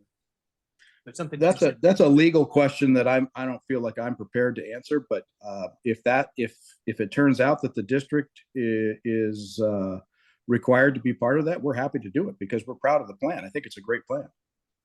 Okay. Again, I'm just trying to ask questions here. I wasn't trying to force the answer. I'm just trying to understand the issue. Then on number 9, there's basically implement minimum fire safe regulations. My understanding is if we decide to go with the high severity zones in addition to the very high, then number 9 would apply to very high as well as high. Is that correct? Am I thinking about that the right way? Are we looking at the same number 9? Because my number 9 is consider expanding and improving existing evacuation. Pursue widening roads. Right. If you look at this on page. Yes, I see. Thank you. 4, there's private. Yeah, got it. So I think, Don, this one's to you. Yeah, I'm This looking to is- see, my number 9 states the same thing. Consider expanding and improving existing evacuation routes, pursuing widening roads. Yeah, right. And if it's got two boxes, there's the town box and the district box. So I Oh, would- okay, yeah. I This see. is- So Woodside would be, okay, yeah. But you are correct, Craig, Uh, which you're stating, yes, they would apply, those minimum fire safe regulations would apply both to the high and very high fire severity zones. Okay, thank you. Had three more, sorry. I've been working with you guys. I care about this stuff, obviously, so I want to make sure we get it right. So then the next one is number 10, establish multiple access and egress routes. On the second sort of sub box here, there's one that's the town. Continue to speak to adjacent landowners to add additional access. It wasn't clear why that was the town and not the district. I mean, why wouldn't the district be the ones basically talking to the adjacent landowners? Actually, we would be. And like you, Craig, I'm not exact. I think this was something that Laura had put into there. And I'm not exactly sure even what our role, I mean, we would be happy to speak to the landlord, to the adjacent landowners, and we do currently, as you know, right now, currently we do speak to them about this. But I'm not exactly sure why this was written into here as one of the items. I'll add one thing. Jeremy had a lot of conversations with certain landowners around town over several years, trying to sort of, there were certain places. I think he just happened to have the relationships at the time, so he was pursuing it. So I mean, Laura probably put this in just to acknowledge that there had been some conversations about certain properties that were going through the town, but it doesn't have to be the town. I agree. It could be the town, district, or both. And I will add that we did address this in our new fire code as well. So there's an area in the fire code that addresses this with landowners as far as making sure that we have access into those lands. Yeah, so it just makes sense to me that it's the district. So I would just ask you guys to think about that as well. The next question then is number 15. So this is establish procedures and standards for the evaluation of development projects under certain state laws. Could you, and it's the town's responsible party. Can somebody explain to me? I didn't really understand what this even meant. Like, what's being proposed here? So my understanding here is that this one is a request. So the town is subject to these state laws, Housing Accountability Act, density bonus law. And this is asking the town to, make sure we're up to date in terms of compliance with those laws in consideration with public health and safety. State law does occasionally provide, a little more flexibility, for example, in very high fire hazard severity zones. So it's my understanding this is asking the town to make sure that we are mindful of those public health and safety issues as we review all of our land use ordinances. I didn't, in terms of if Don or Kim have anything more to add in terms of the history of this one, but I imagine it came up because, of course, a lot of these came up in the context of the housing element update. No, I would agree with that. That is correct. Just to be mindful of that, and if there, we should look very closely at how it affects the land and surrounding area around where they want to put those developments. Okay, yeah, because things like the density bonus law, I mean, the law is the law. So that's, I guess, where I wasn't quite sure. So I think we're just saying if we have something that it's taking advantage of the density bonus, we'll just make sure that we look at it for health and safety issues. Correct. Okay, great. All right, then my last question, thank you for the long time. It's number 16. It's pretty similar. I needed a little bit more explanation. This is consider implementation of individualized wildfire risk assessment and abatement procedures as described in NFPA, which is all fine. It wasn't clear to me what the town was doing here versus the district.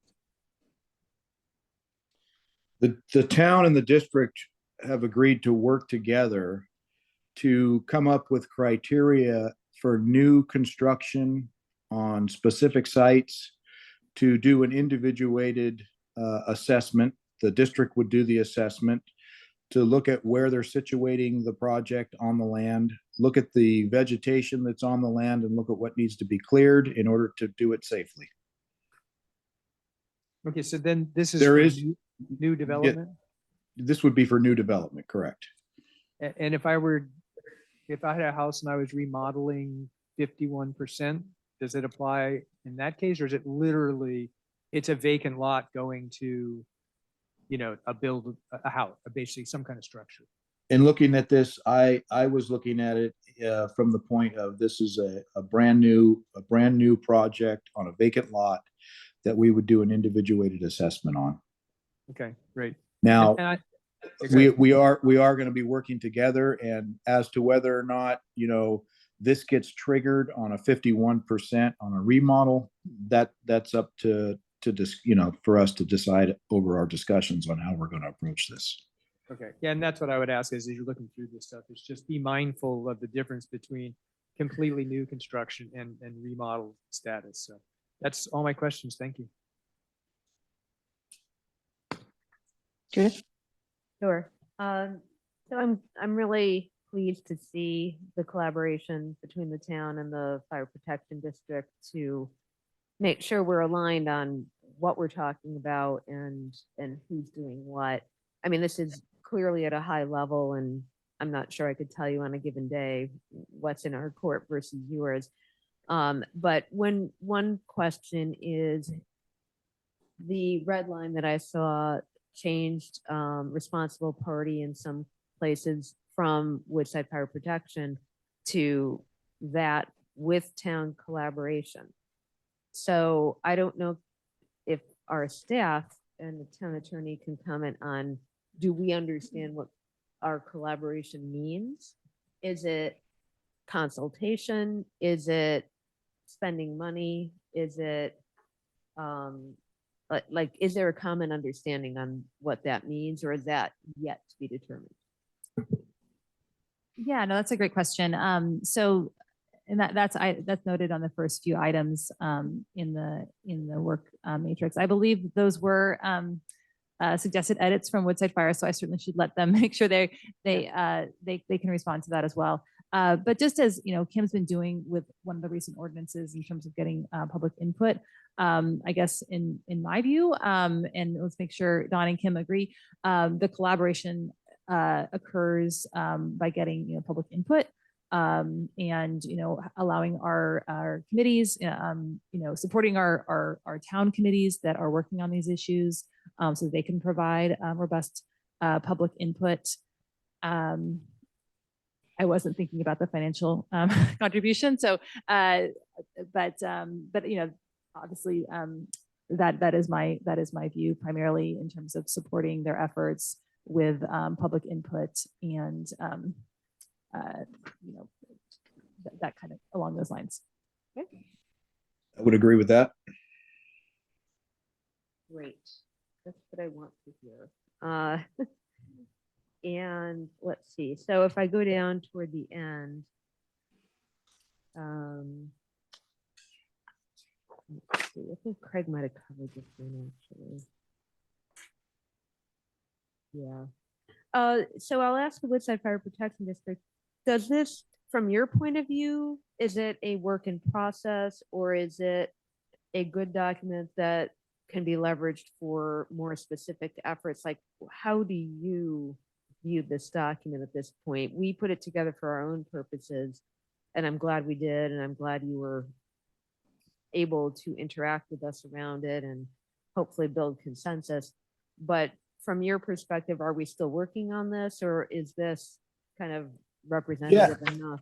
Yeah, no, I think this is a work in progress, and we're working on the elements of it that we can at this point in time, like the evacuation plan. Kim and I are currently right now in the process of going through that and doing a rewrite on it. One of the things that we are going to have to wait for, and it does cover a number of these items, is that the hazard map that we're waiting for from CAL FIRE. That's one item that we need to cover a number of these items on this work plan. So we will have to wait for that. And then of course the safety element, once that comes out, we can work collaboratively with the town on what those fire prevention policies are that are going to exist in the safety element. So yes, I would say that it is something that we are currently working on right now, the items that we can work on. And as we can move forward and get to the next task, then we'll do it. So we can look at it as maybe a document that will evolve as efforts are completed or started or moving forward. So we can commonly look at this document and make sure we're all aligned on who's doing what. Is that roughly speaking how you would view this? Guess That's how I view it. Yeah. I mean, we already have it lined out as to kind of where the responsibilities lie, whether it's with the town, the district, or if both are going to be working on it together. And so, I agree with you that yes, we will, as we move forward, we'll continue to keep working on it together. Okay. Can you remind me, is there any estimate on the timing for the fire map? Unfortunately, no.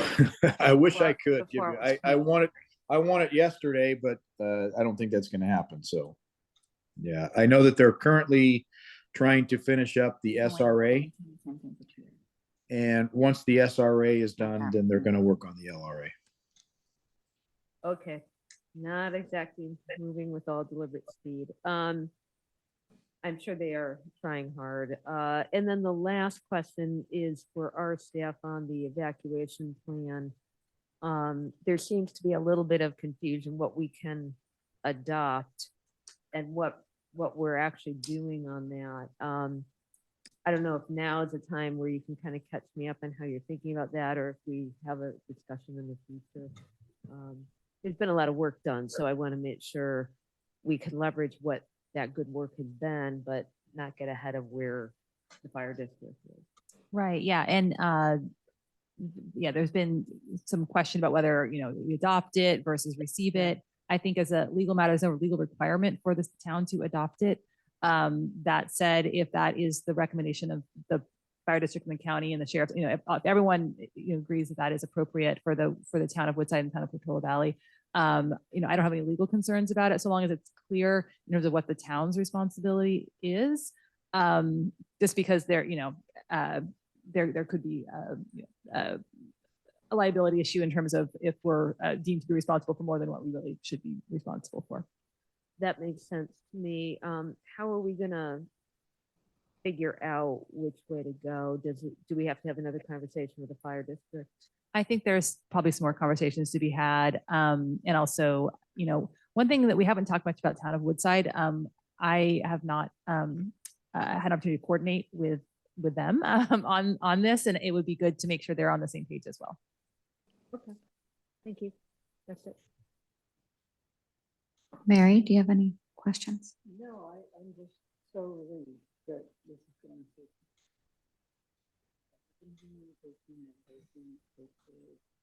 make all the world a difference. Nothing that hasn't been covered. I did have a couple questions.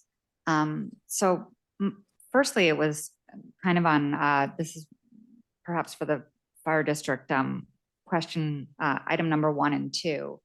I was trying to understand the difference between 1 and 2. Is one is establishing a map and one is an adopting a map? If you could kind of clarify, and then when it references a map, is this all the CAL FIRE map or another local map that exceeds the CAL FIRE map, or is this referencing 2 different maps?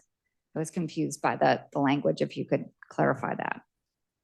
Well, currently, the way I envision this playing out is CAL FIRE is going to come out with their version of the LRA fire hazard severity zone map for our fire district. And then we're gonna, the fire district's gonna take a look at that map and decide whether or not we agree with it or disagree with it. And we have, through the California Code of Regulations, we have the ability to petition to CAL FIRE to ask them to increase the map or make the map more severe if we determine that there's more very high or more moderate than what we see in the map. And then we will, so like I said, we'll look at that. We'll look at the data that we gathered from Flame Mapper. We'll look at what those two state, and then we'll determine whether or not we agree with CAL FIRE's map or if we're going to petition for additional areas on the map.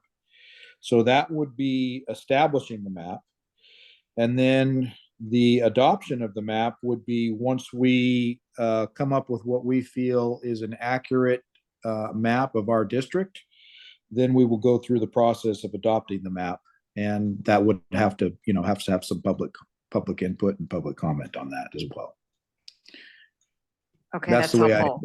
That's the way I envision that happening. So it's one map and it's either CAL FIRE as it comes out or the petitioned expanded version of that. Correct. Okay. Thank you. And they're both, again, here, it says designating the wild. I just think the language for lay people gets confusing, and we've had so much confusion over maps. So sorry if I'm beating a dead horse here, but then it says wildland urban interface, designating the wildland urban interface. And then an item number 2, it says adopt the WUI map. So this, again, this is all a WUI map, both of these. The one map is a WUI map. Yeah, the WUI map will contain different segments of our community in Portola Valley and Woodside, or basically, if you want to consider it the whole entire fire district, will have areas that are on the single map. It'll be very high fire severity. It'll be high, it'll be moderate, and it'll be low. So you have 4 categories, right? One single map. And then we'll look at that and determine whether or not we feel that, a low should become a moderate, or if a moderate should be more in the high. We're going to look at it with our set of glasses as the local experts who know the area. And then we'll also look at the data that we received from Flame Mapper, who also did a wildfire hazard risk assessment on the district. So Okay, yes, I think to my answer line your of question. one map. Yep, one map. That's One my map. line of questioning is really all about that, just because over the years, there's just been a lot of map confusion. So that's helpful. Thank you. Going back to item number 8, also because there has been, to echo what's been said, some confusion about what next steps are here. If we were to adopt it, Woodside would have to adopt it. Would these other agencies also have to adopt it? It just seems, I'm trying to understand how it works. I'm not a lawyer, but how does that work if there's 5 different entities and only 2 of them adopt something? So how does that work? What we want to get is the buy-in of the sheriff's office that they agree that this is a good plan. We want to get the buy-in of the Department of Emergency Management for our county, that they agree that this is a good plan and this is the way that the operations will play out in evacuation. But really, the question has been posed right now is, who has the legal responsibility to adopt an emergency evacuation plan? That I don't know the question to. I'm looking to search to find out, and I'm not sure. So I've posed that question to our legal counsel, and I believe that they're speaking with your legal counsel, and we're at this moment in time, we're trying to figure that out. Okay, that's helpful. So in progress. On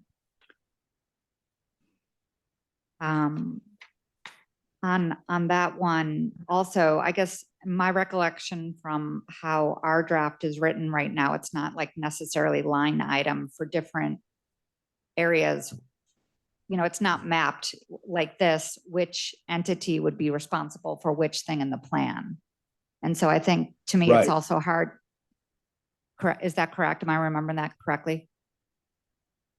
Yes, I agree with you, and that's why we are doing our rewrite right now. You're gonna see Okay. something very different when we're done, yes. Okay, awesome. Thank you. And then last is on 15. This is one I was also confused on, and I didn't want to interrupt you, Craig, so I'm going to circle back to it. I apologize. Sorry, got to get used to this microphone. What's the intent of 15? In layperson's term, like, what was the fire district asking for with this one? Let me go back to my notes here real quick.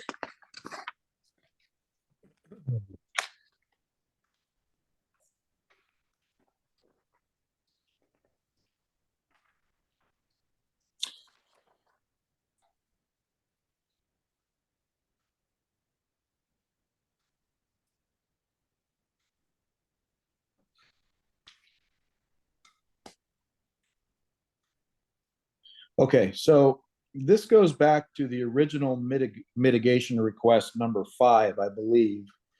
Yes. And so the goal of mitigation request number 5 is to establish enforceable procedures and standards by which the town would review and determine the impact of proposed development projects on public health and safety as outlined in the referenced state housing laws.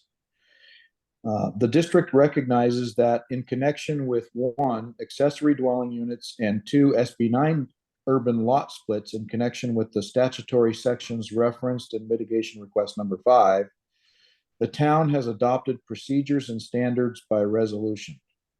The district has no opinion on the mechanism by which the town adopts such procedures and standards, so long as they are enforceable. And the district will coordinate with the town on any potential revisions to these policies and procedures. As for such procedures and standards relating to housing development projects and bonus density concessions in connection with the state statutes referenced in mitigation request number 5, the district continues to request that such enforceable procedures and standards be adopted. And the district recognizes that the town must prioritize its limited resources and may prioritize other requests by the district over this request. So there is, when those are written, and I don't have one of those in front of me right now to state word for word what it states. There is a reference to, I wish I had it in front of me, the ability for an agency to, let's see, it was kind of stated in this right here. Determine the impact of proposed development projects on public health and safety. So it's written in there that if you can state a reason and determine the impact of proposed development projects on public health and safety, there may be a potential for there to, I don't know, be an exemption for doing what, what you're trying to do with an ADU or an SB9 lot split. There is language written into those laws that state that there may be potential for exemption. And I wanted to look closely at that if it had any kind of an impact on public health and safety. And that's what the district is asking the town to do, is to look closely at that language. I hate it. Like, just again, like at a 30,000 foot, what is the district asking for here?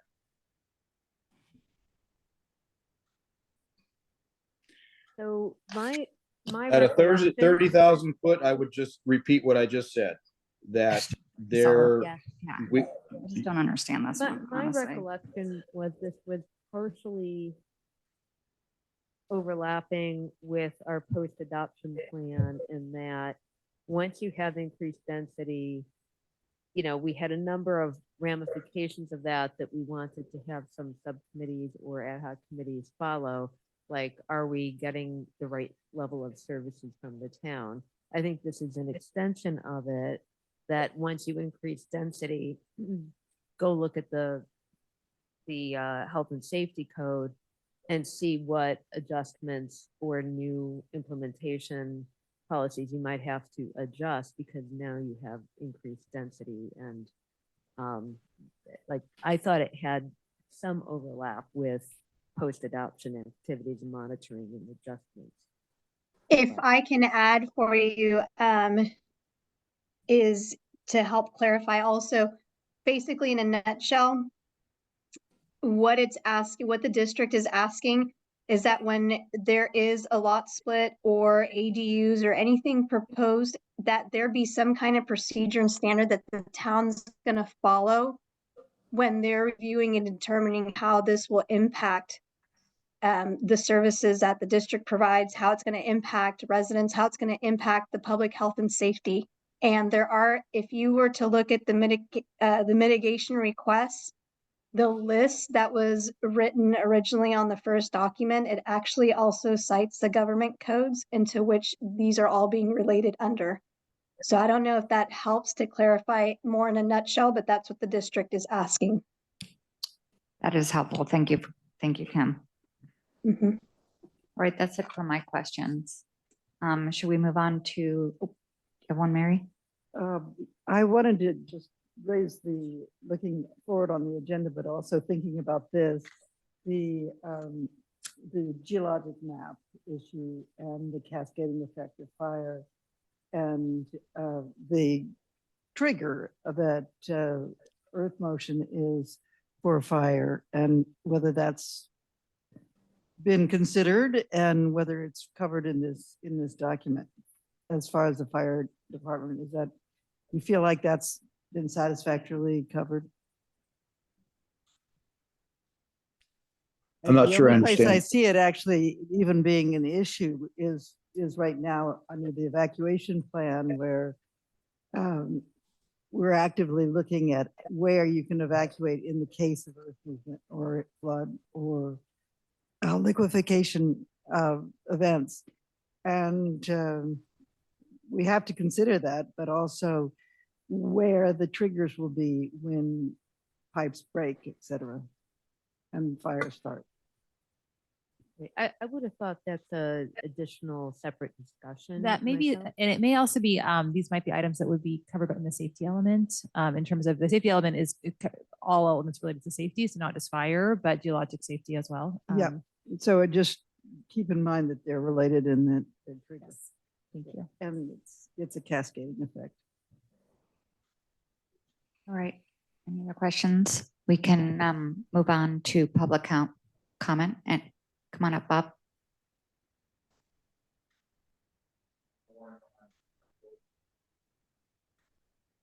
Limit, with your permission, I'd like to speak.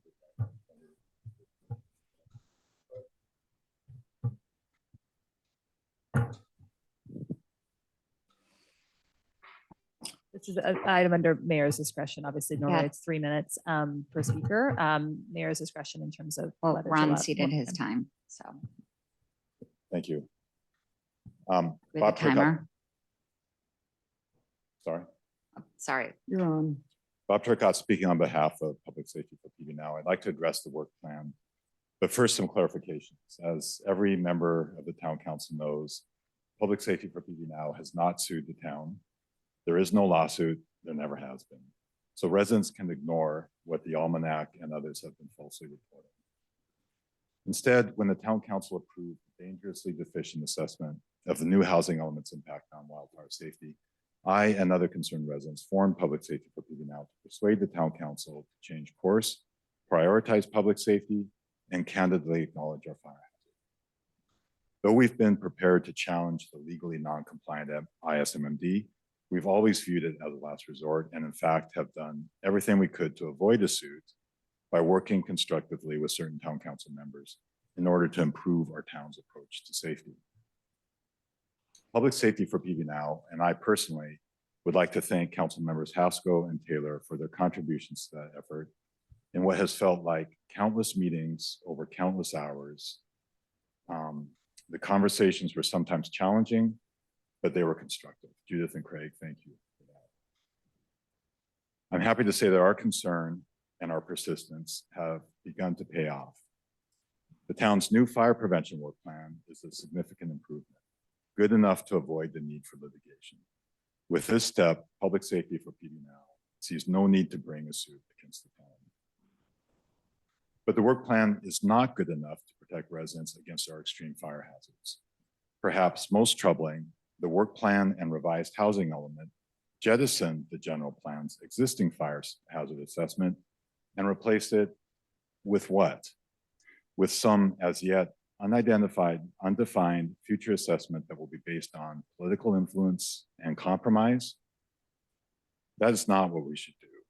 The town council should instruct staff today to restore and implement the general plan's existing fire hazard assessment, one that was rigorously and comprehensively obtained and thoroughly vetted by the fire district, a previous town council, and town staff. There is enough time to do it. It won't impede new development, but it will provide a safer basis for such development. And importantly, it will improve the likelihood of HCD approval. As important as these life safety issues are, there are deeper, more fundamental problems here. What is truly precious and unique about Portola Valley is the general plan's far-sighted approach to good governance and future development. Brushing aside the general plan's fire hazard assessment is but one example of the way our town's most important guardrails are being ignored. Residents should take note of this and object to it. If you, residents, value the honest, informed, and depoliticized approach to governance that the general plan represents, you need to speak up and insist that the town council give our general plan the respect and deference it deserves. If you think someone else will do it for you, it's not going to happen. Instead, what will happen is that you and I will soon wake up in a very different town. Thank you very much. Thank you, Bob. John? Exhausted. I wasn't going to speak on this, but I have to say, as one who did a lot to craft our general plan, I disagree with just about everything the previous speaker said. And the reason we have an open space tax is because dedicated for open space, I fought for it. The reason we're in the Mid-Peninsula Regional Open Space District, I coordinated the petition drive to put that on the ballot back in 1975 and helped win the election in 76. I mean, the thing that's gotten most different about our town in the last 2 years is the toxicness of our political environment. I've been called a cunning Jew by an anonymous caller, and I'm Mormon. The guy couldn't even get his prejudices right. I've been threatened. I've had false law enforcement complaints filed against me. I don't mind. I've got a thick skin, but not everyone feels that way. And a lot of people just don't want to take part in a toxic teapot that our political environment has become. Thank you, John. Any other comments from the schoolhouse? Rusty?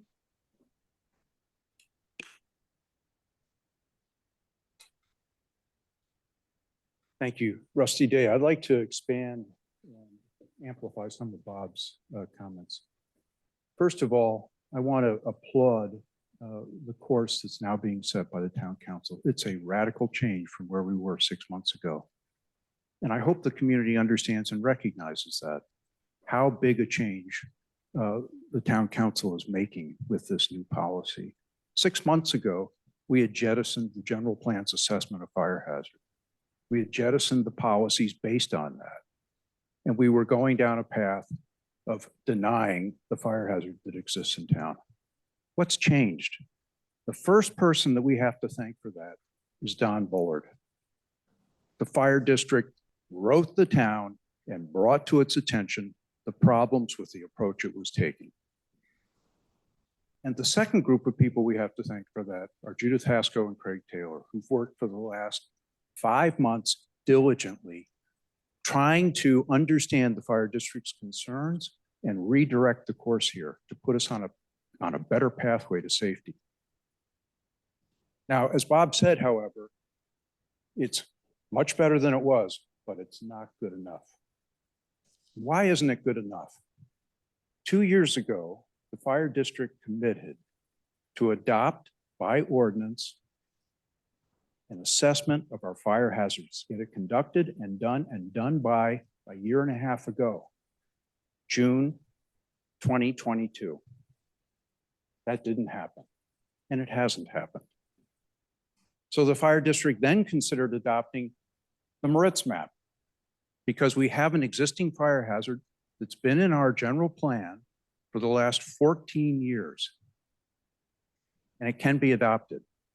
And some of the questions this council should be asking Don Bullard is why aren't we adopting the Moritz map? Why not adopt that now? Why are we jettisoning the fire hazard that's in our general plan and has been there for 14 years? When you have a car, do you rip the brakes out of the car because some engineer comes along and says, I might have a better set of brakes for you sometime next year or maybe a couple years later, and then you drive without brakes? That's what we're doing. We're throwing out the assessment of our fire hazard, and we are refusing to implement policies based on it because someday there might be a better set of brakes. That's not sound governance. There were a couple of questions there. So I would ask Don Bullard, how is the new assessment going to improve on the assessment we already have?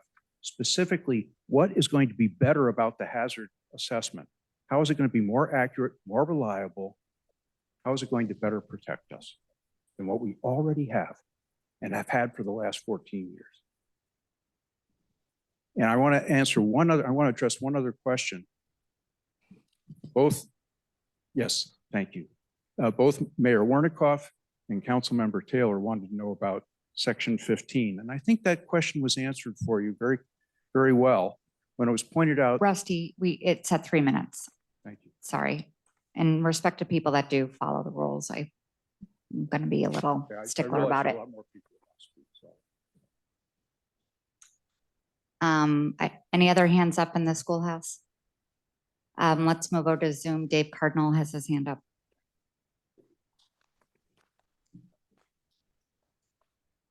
Hi, thanks. First, I'm super excited to have Sarah and Judith. I think they'll be a great team. I do want to say, I think there's a lot of magical thinking about the fire maps. First of all, you can read every interview with the actual people who sit in the offices doing the CAL FIRE maps. It's less than 10 people. They have big maps and all this stuff. They have 50 million acres to map, and they have politics, and they have drought, and they have wildfire, and their project is slipped a year for year, which mine would be too if I did that. So that's kind of a like whatever you can. It's magical thinking. I mean, they could come up with something or they can't, but no, they're not going to know anything more about Florida than we do. So now in the meantime, we've paid over $250,000 to flame mappers who are have a pretty good technique. They've got a bunch of AI and a few people, and Don Bullard and the fire district seem quite happy with them and are looking at them with them to do more. So they gave us beta maps, which I think were instructive, and they have new maps, but Don won't share them. I don't know. He says they're using for veg management, but he only wants to use the CAL FIRE maps. So I'm kind of confused because the CAL FIRE maps we're using are what we're using, but then at the same time, they want us to use the Moritz maps because they're newer, but actually the Moritz maps are a year older than the fire maps. So I think, you know, if we have great maps from Fire Mapper, we should use them. If legally we have to use CAL FIRE maps, we should go to the old ones and wait until whenever the poor people who are trying to do them do the new ones. So I think on an earlier related topic, I agree our town has not been technically sued this year. We have been bullied and threatened with legal harassment, asking for private negotiations between an alleged nonprofit, which is really Rusty Day, Bob Turcott, and Ron Eastman, which gets to be a nonprofit in Delaware. And that's cost us 6 figures. So I just want to say that. And they did support 3 new members of the town council, and we got them elected. and they support the fire marshal and I think the new fire marshal. So I'm curious about, like, why are they still threatening the town? Can they just back off? They got what they wanted. Thank you. Thank you, David. We have 650. Well, let me just say the last four digits, 3056. I don't know if that's Carolyn Rintogen. Oh, it looks. It's Dana. Oh, Dana, please. I You have the am- floor, Dana. Thank you. I've just sort of curled up, sort of snoozing here, and the general plan comes up.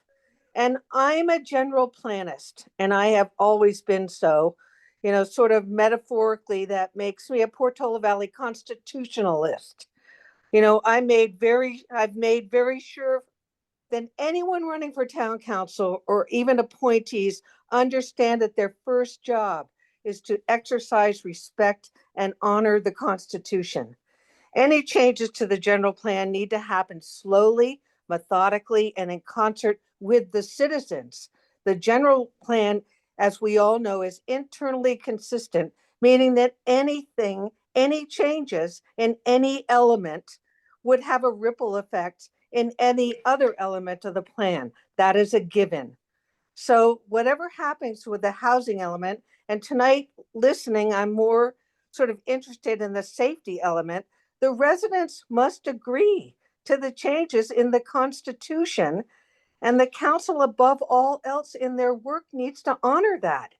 So if there's housing at Ford Field or whatever, the Alpine Scenic Corridor element will need to be changed.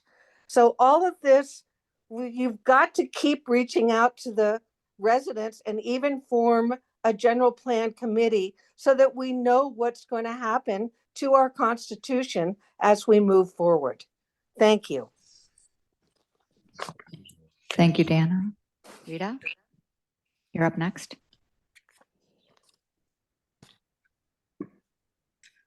Hi, thank you for taking my comment. It's been quite a year since the letter that the Woodside Fire Department originally sent to the town on January 4th. And it had a lot of these points in that letter from January 4th. And then there was another letter in late March. And I'm just really happy to see the town having open conversations with the Woodside Fire Protection District. These are the people that will save us. And in March, it was promised that everything that wasn't going into the housing element would definitely go into the safety element that was supposed to have been done in October. And yes, we can talk about staff turnover and what's happened with the town since then, but there hasn't been a lot of movement, and these things are important. And tonight's talk and hearing Don Bullard's voice and Ken's voice is exciting, because everyone's talking, nobody's accusing, and this is a really great way to start the conversation. Time to get Woodside involved in the conversation and everyone else sitting around a table so that we can move this forward. But this is drastically more forward and having a much better open conversation than what started this year on January 4th with the letter that not many people in this town have seen even then. Thank you. Thank you, Rita. Christy Corley.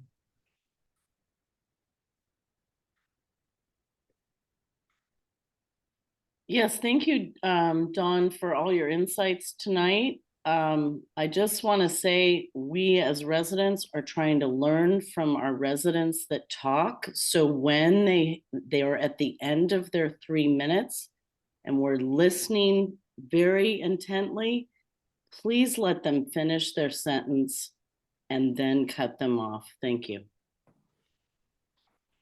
Thank you, Christy. Don't see any other hands raised. to bring it back for further discussion. This is not an, we're not making. Correct. No, Exactly. no No voting action. or motion. Yeah. Just further discussion to give direction to you and to the fire district. Yeah. Are there any other points of clarification or discussion? Anybody over here want to start? I will ask Don if he wants to or is in a position to respond on the maps. I don't want that to mushroom into a huge thing because tonight is not the night for that. But if he has a very brief statement about how he's thinking about it so that we can look at that for future opportunity, I'd love to hear it. And if he's not prepared, that's fine. I would like to hear that in the future. Yes, I can make a brief statement on that. As far as Flame Mapper goes, we didn't spend $250,000 on that. We spent about $150,000 on that program, and it was agreed upon amongst our command staff and our fire board that, albeit it was a great effort upon Flame Mapper to try and fire model our district to include structures. One of the things that we wanted to do is we wanted to include structures in this assessment. And that's something that they don't quite have the technology and the methodology down on that. But I think that Flame Mapper probably is doing the best job that they can, and they did a good job for us to produce a fire hazard map similar to what CAL FIRE does, but the technology to do so and the methodology that CAL FIRE uses is just not available to us. And David Cardinal pointed out a couple of the reasons why, and nor does it include structures. We know that structures burn, they burn. So for a fire model to sit there and say that they don't burn, I don't believe it. We know that they burn. It's obvious. We've seen it. But the technology and the methodology to do that on fire modeling is just not there yet. And so for us to produce our own hazard maps and for CAL FIRE to come out later with something substantially different, our technology and methodology, or Flame Mapper's technology and methodology, could be and probably would be heavily scrutinized by the public. And rather than risking going through that process, we decided to wait for CAL FIRE to come out with their version of the LRA maps first. And then what we'll do is we'll review what they produced and use our own data from Flame Mapper to compare and potentially ask CAL FIRE to make any necessary changes we feel are incorrect, as we are the local experts for our own district. Ray Moritz is very qualified to do this. It's just that his maps are, what are they now, 14, 15 years old. You know, one of the things that we could do is we could ask Ray Moritz to come back and redo what he did and just update it. I would be perfectly happy with that. He's a very reputable fire ecologist that can do a very good job. He did a good job back in 2007 and 2008.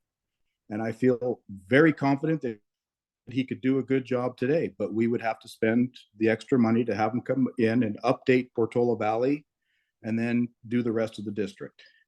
So that's what I have to say about the maps. Thank you. That's really helpful for me. In terms of one map versus multiple maps, I think there's been controversy in the past, or a lack of clarity at least. Do we need one? Are we flexible in having different maps for different purposes? And I'm not trying to have a whole conversation, but any high level statement that you have, or again, feel free to say, let's deal with that in the future. Yeah, I just think we need one fire hazard map. There just needs to be one map for fire hazard.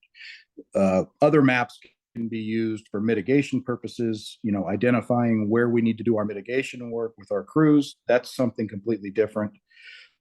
I think we need multiple maps for different reasons, but for fire hazard severity, we need one map. Thank you. Any other discussion? No, I had only a wild idea that AI might be able to integrate the geologic safety risk in with the fire safety. That's just a wild thought. If flame mapper has that ability, we could integrate and actually get a realistic idea of what our risks are. Okay. No need for comment. So I think most of my comments were sort of embedded in my questions. I would say that I'm heartened that PV for Safety Now appreciates the efforts that we put in.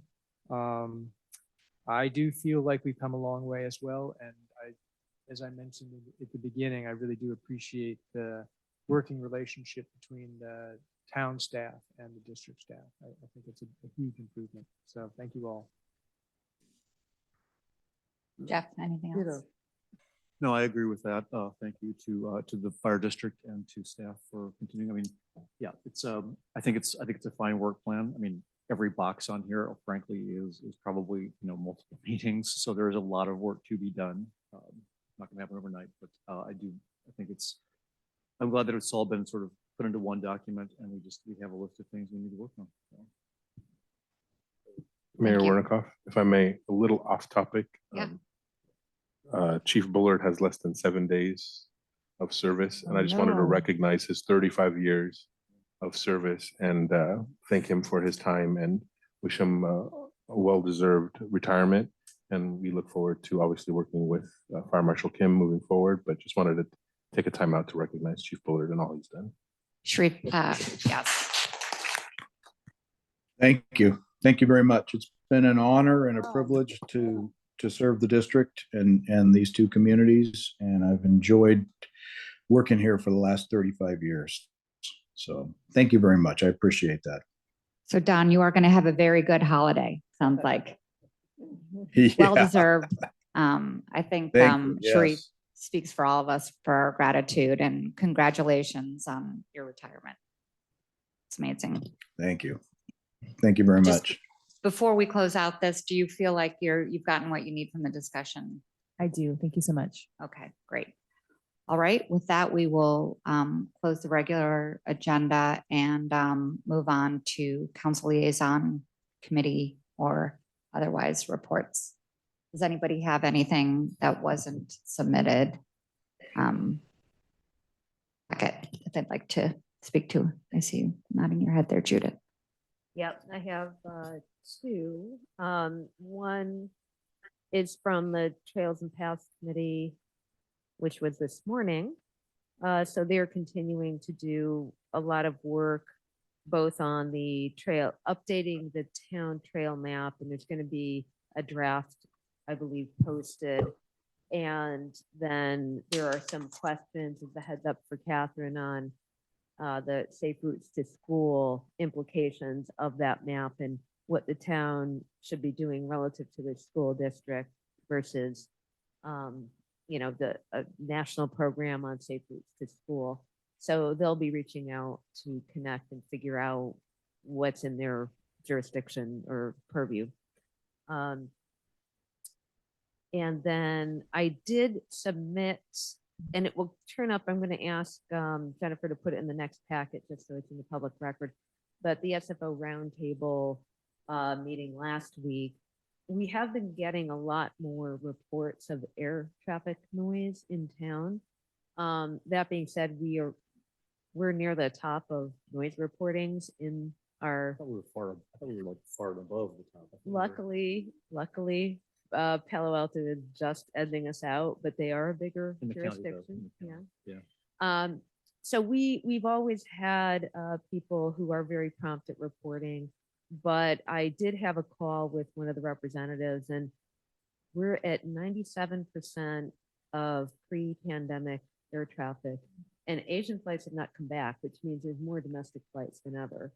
And with the bad weather, people are gonna probably be hearing more noise because they vector them off, and we're one of the vectors. So we're trying to monitor it. I provided a link to a map that's really cool. You can call it up and it's showing the flights in real time. So if somebody has something that's recurring, you can actually pull it up and see what the flight is and how high it is. It's actually quite cool. So that'll be, the link will be in the next packet, and we'll recommend that the public still let me know, but it's going to be a bit of a process. There's been no formal traffic route change, which is what people really were posing as a question, and that's not the case. Thank you. Anybody else? Well, I just wanted to point out that the planning commission is looking for for us, the policy revision look, again, is looking at it, thinking about whether we need to work on our undergrounding policy a little bit better, so that we can actually achieve the goal of getting some things undergrounded instead of more exceptions. And the Geologic Safety Committee, I continue, in case you're wondering what they continue to request that we have at least an hour of the geologist's time that they can discuss with our consultant geologist, which I've been asking for a year. So I'd like to see that happen.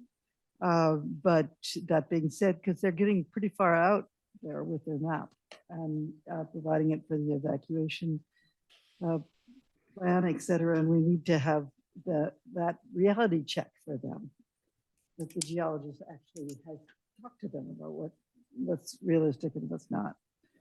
So that's another thing. The Race and Equity is looking pretty hard at, and this is some new since what I added, they were looking hard at two things, which is recognizing Martin Luther King Day, and they're working on trying to make something happen with that, as well as recognizing the monthly needs that our calendar should reflect, like depression in December, for example. And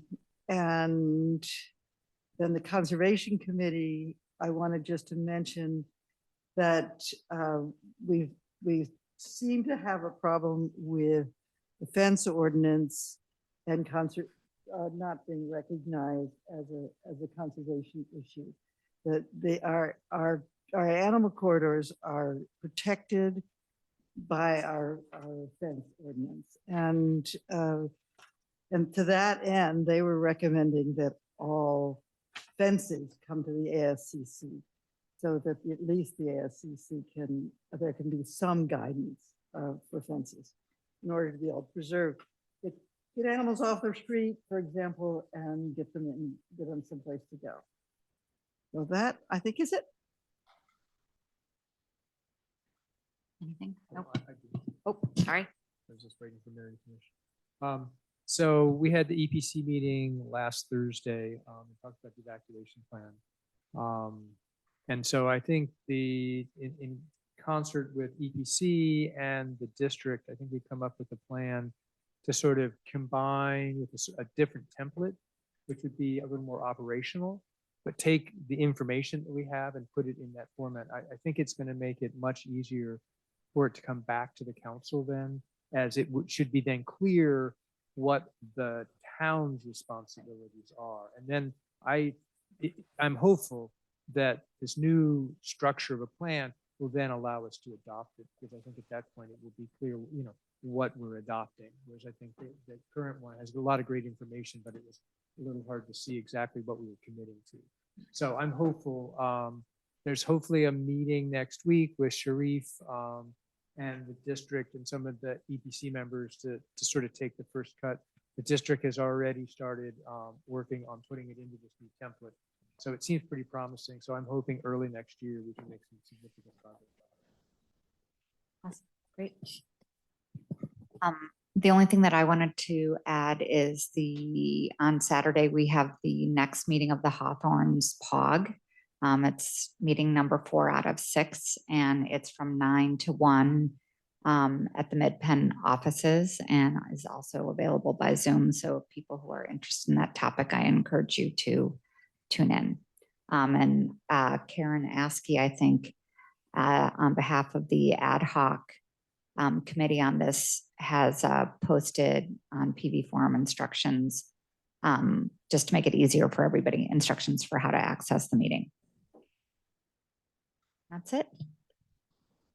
Did you want to take public comment?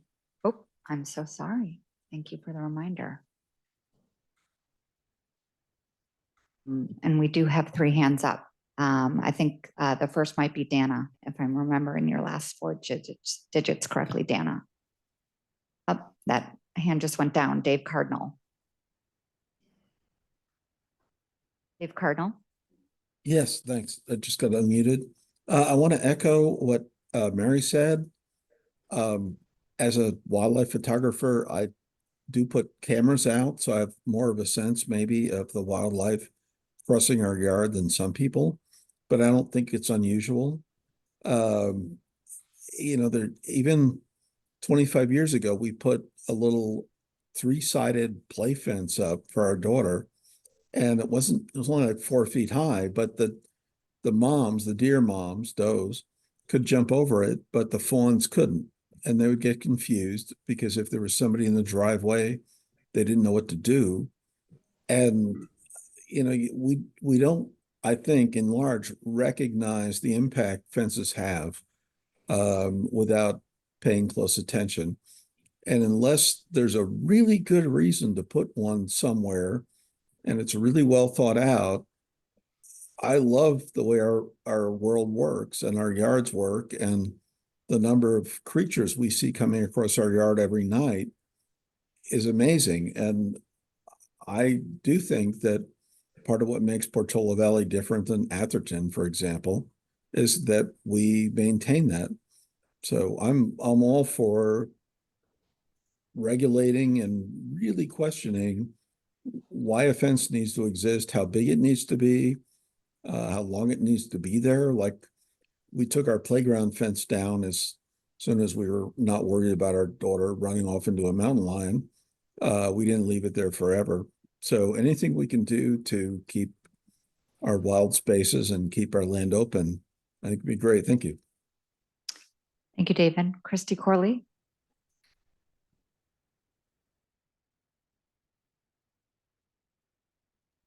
Yes, I believe there was a special Parks and Recreation Committee meeting on the 5th of December, and I didn't hear a full summary of that meeting. So I'm hoping still to get that.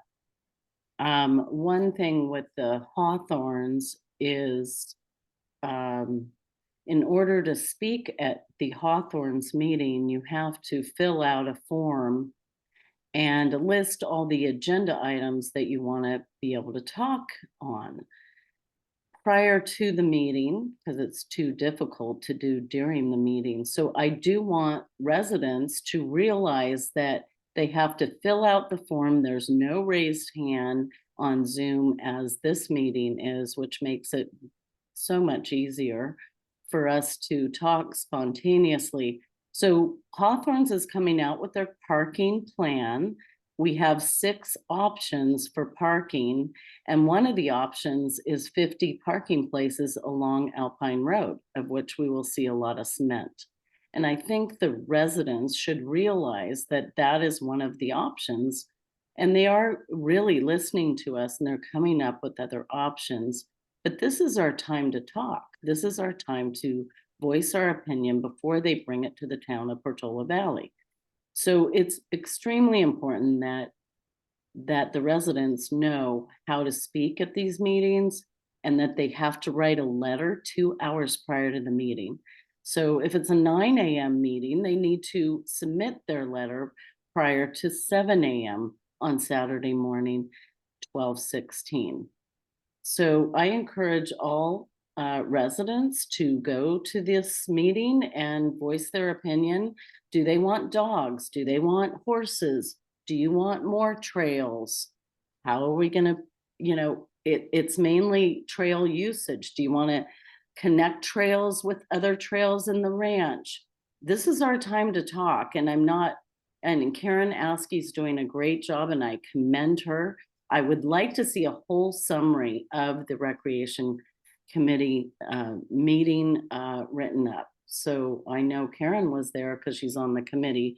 Maybe we could get her to do it. Thank you. Thank you, Christy. Dana, do you mean to have your hand up? 3056. There I am. Okay. I didn't know how to deal with the mute. So I'm talking because Mary gave a report about the Geologic Committee. I've arranged 4 different tours of the Jellic Ranch with members of town government, committee members, because we're really hope to acquire the parcel. And it would be very helpful if the town council would ask the Geologic Committee to do as much work as they can in terms of understanding the site. We don't have enough information about the site to understand the kind of the ultimate, how we could use this parcel in the town. So we kind of need, we could really use any help from the council, you know, in terms of the committees asking those questions. So thank you. Thank you, Dana. There's one hand raised in the schoolhouse. John Silver. Sure, look, I bet you're all hoping to get out of here almost as much as I am. But just 2 things that I wanted to comment on. First of all, I think, I hadn't even thought of this. Follow up what Dana Breen said. I think we will find if someone, I hope we still have a town geologist. We did in my day, Bill Cotton and Ted Sayre, that there's a lot of information gathered about the geology of what I'll call the Jellic Meadow and the ranch. But yeah, we need to be sure that that information is well understood by everyone involved in making decisions about that. The other thing, just when Dave Cardinal said something about fences and deer, it reminds me of a sad event I saw some years ago. I was up at the Corte Madera soccer field at twilight in the fall, I think it was. But in any case, something happened to startle a bevy of deer, herd of deer, whatever. And the adults were able to hop the fence. The fawn wasn't able to. Fortunately, the fawn didn't get killed, but she very easily could have. And I've also seen a place, a different location, where a deer got one of its front hooves stuck in a chain link fence, went head over heels, broke its leg, and was shot by sheriff's deputies to put it out of its misery. So we need being thoughtful about the way fences are designed is really important if we value our natural heritage. Thank you. Thank you, John. All right, I think we can close that agenda item and move on to adjournment. So moved. Thank you. Thank you.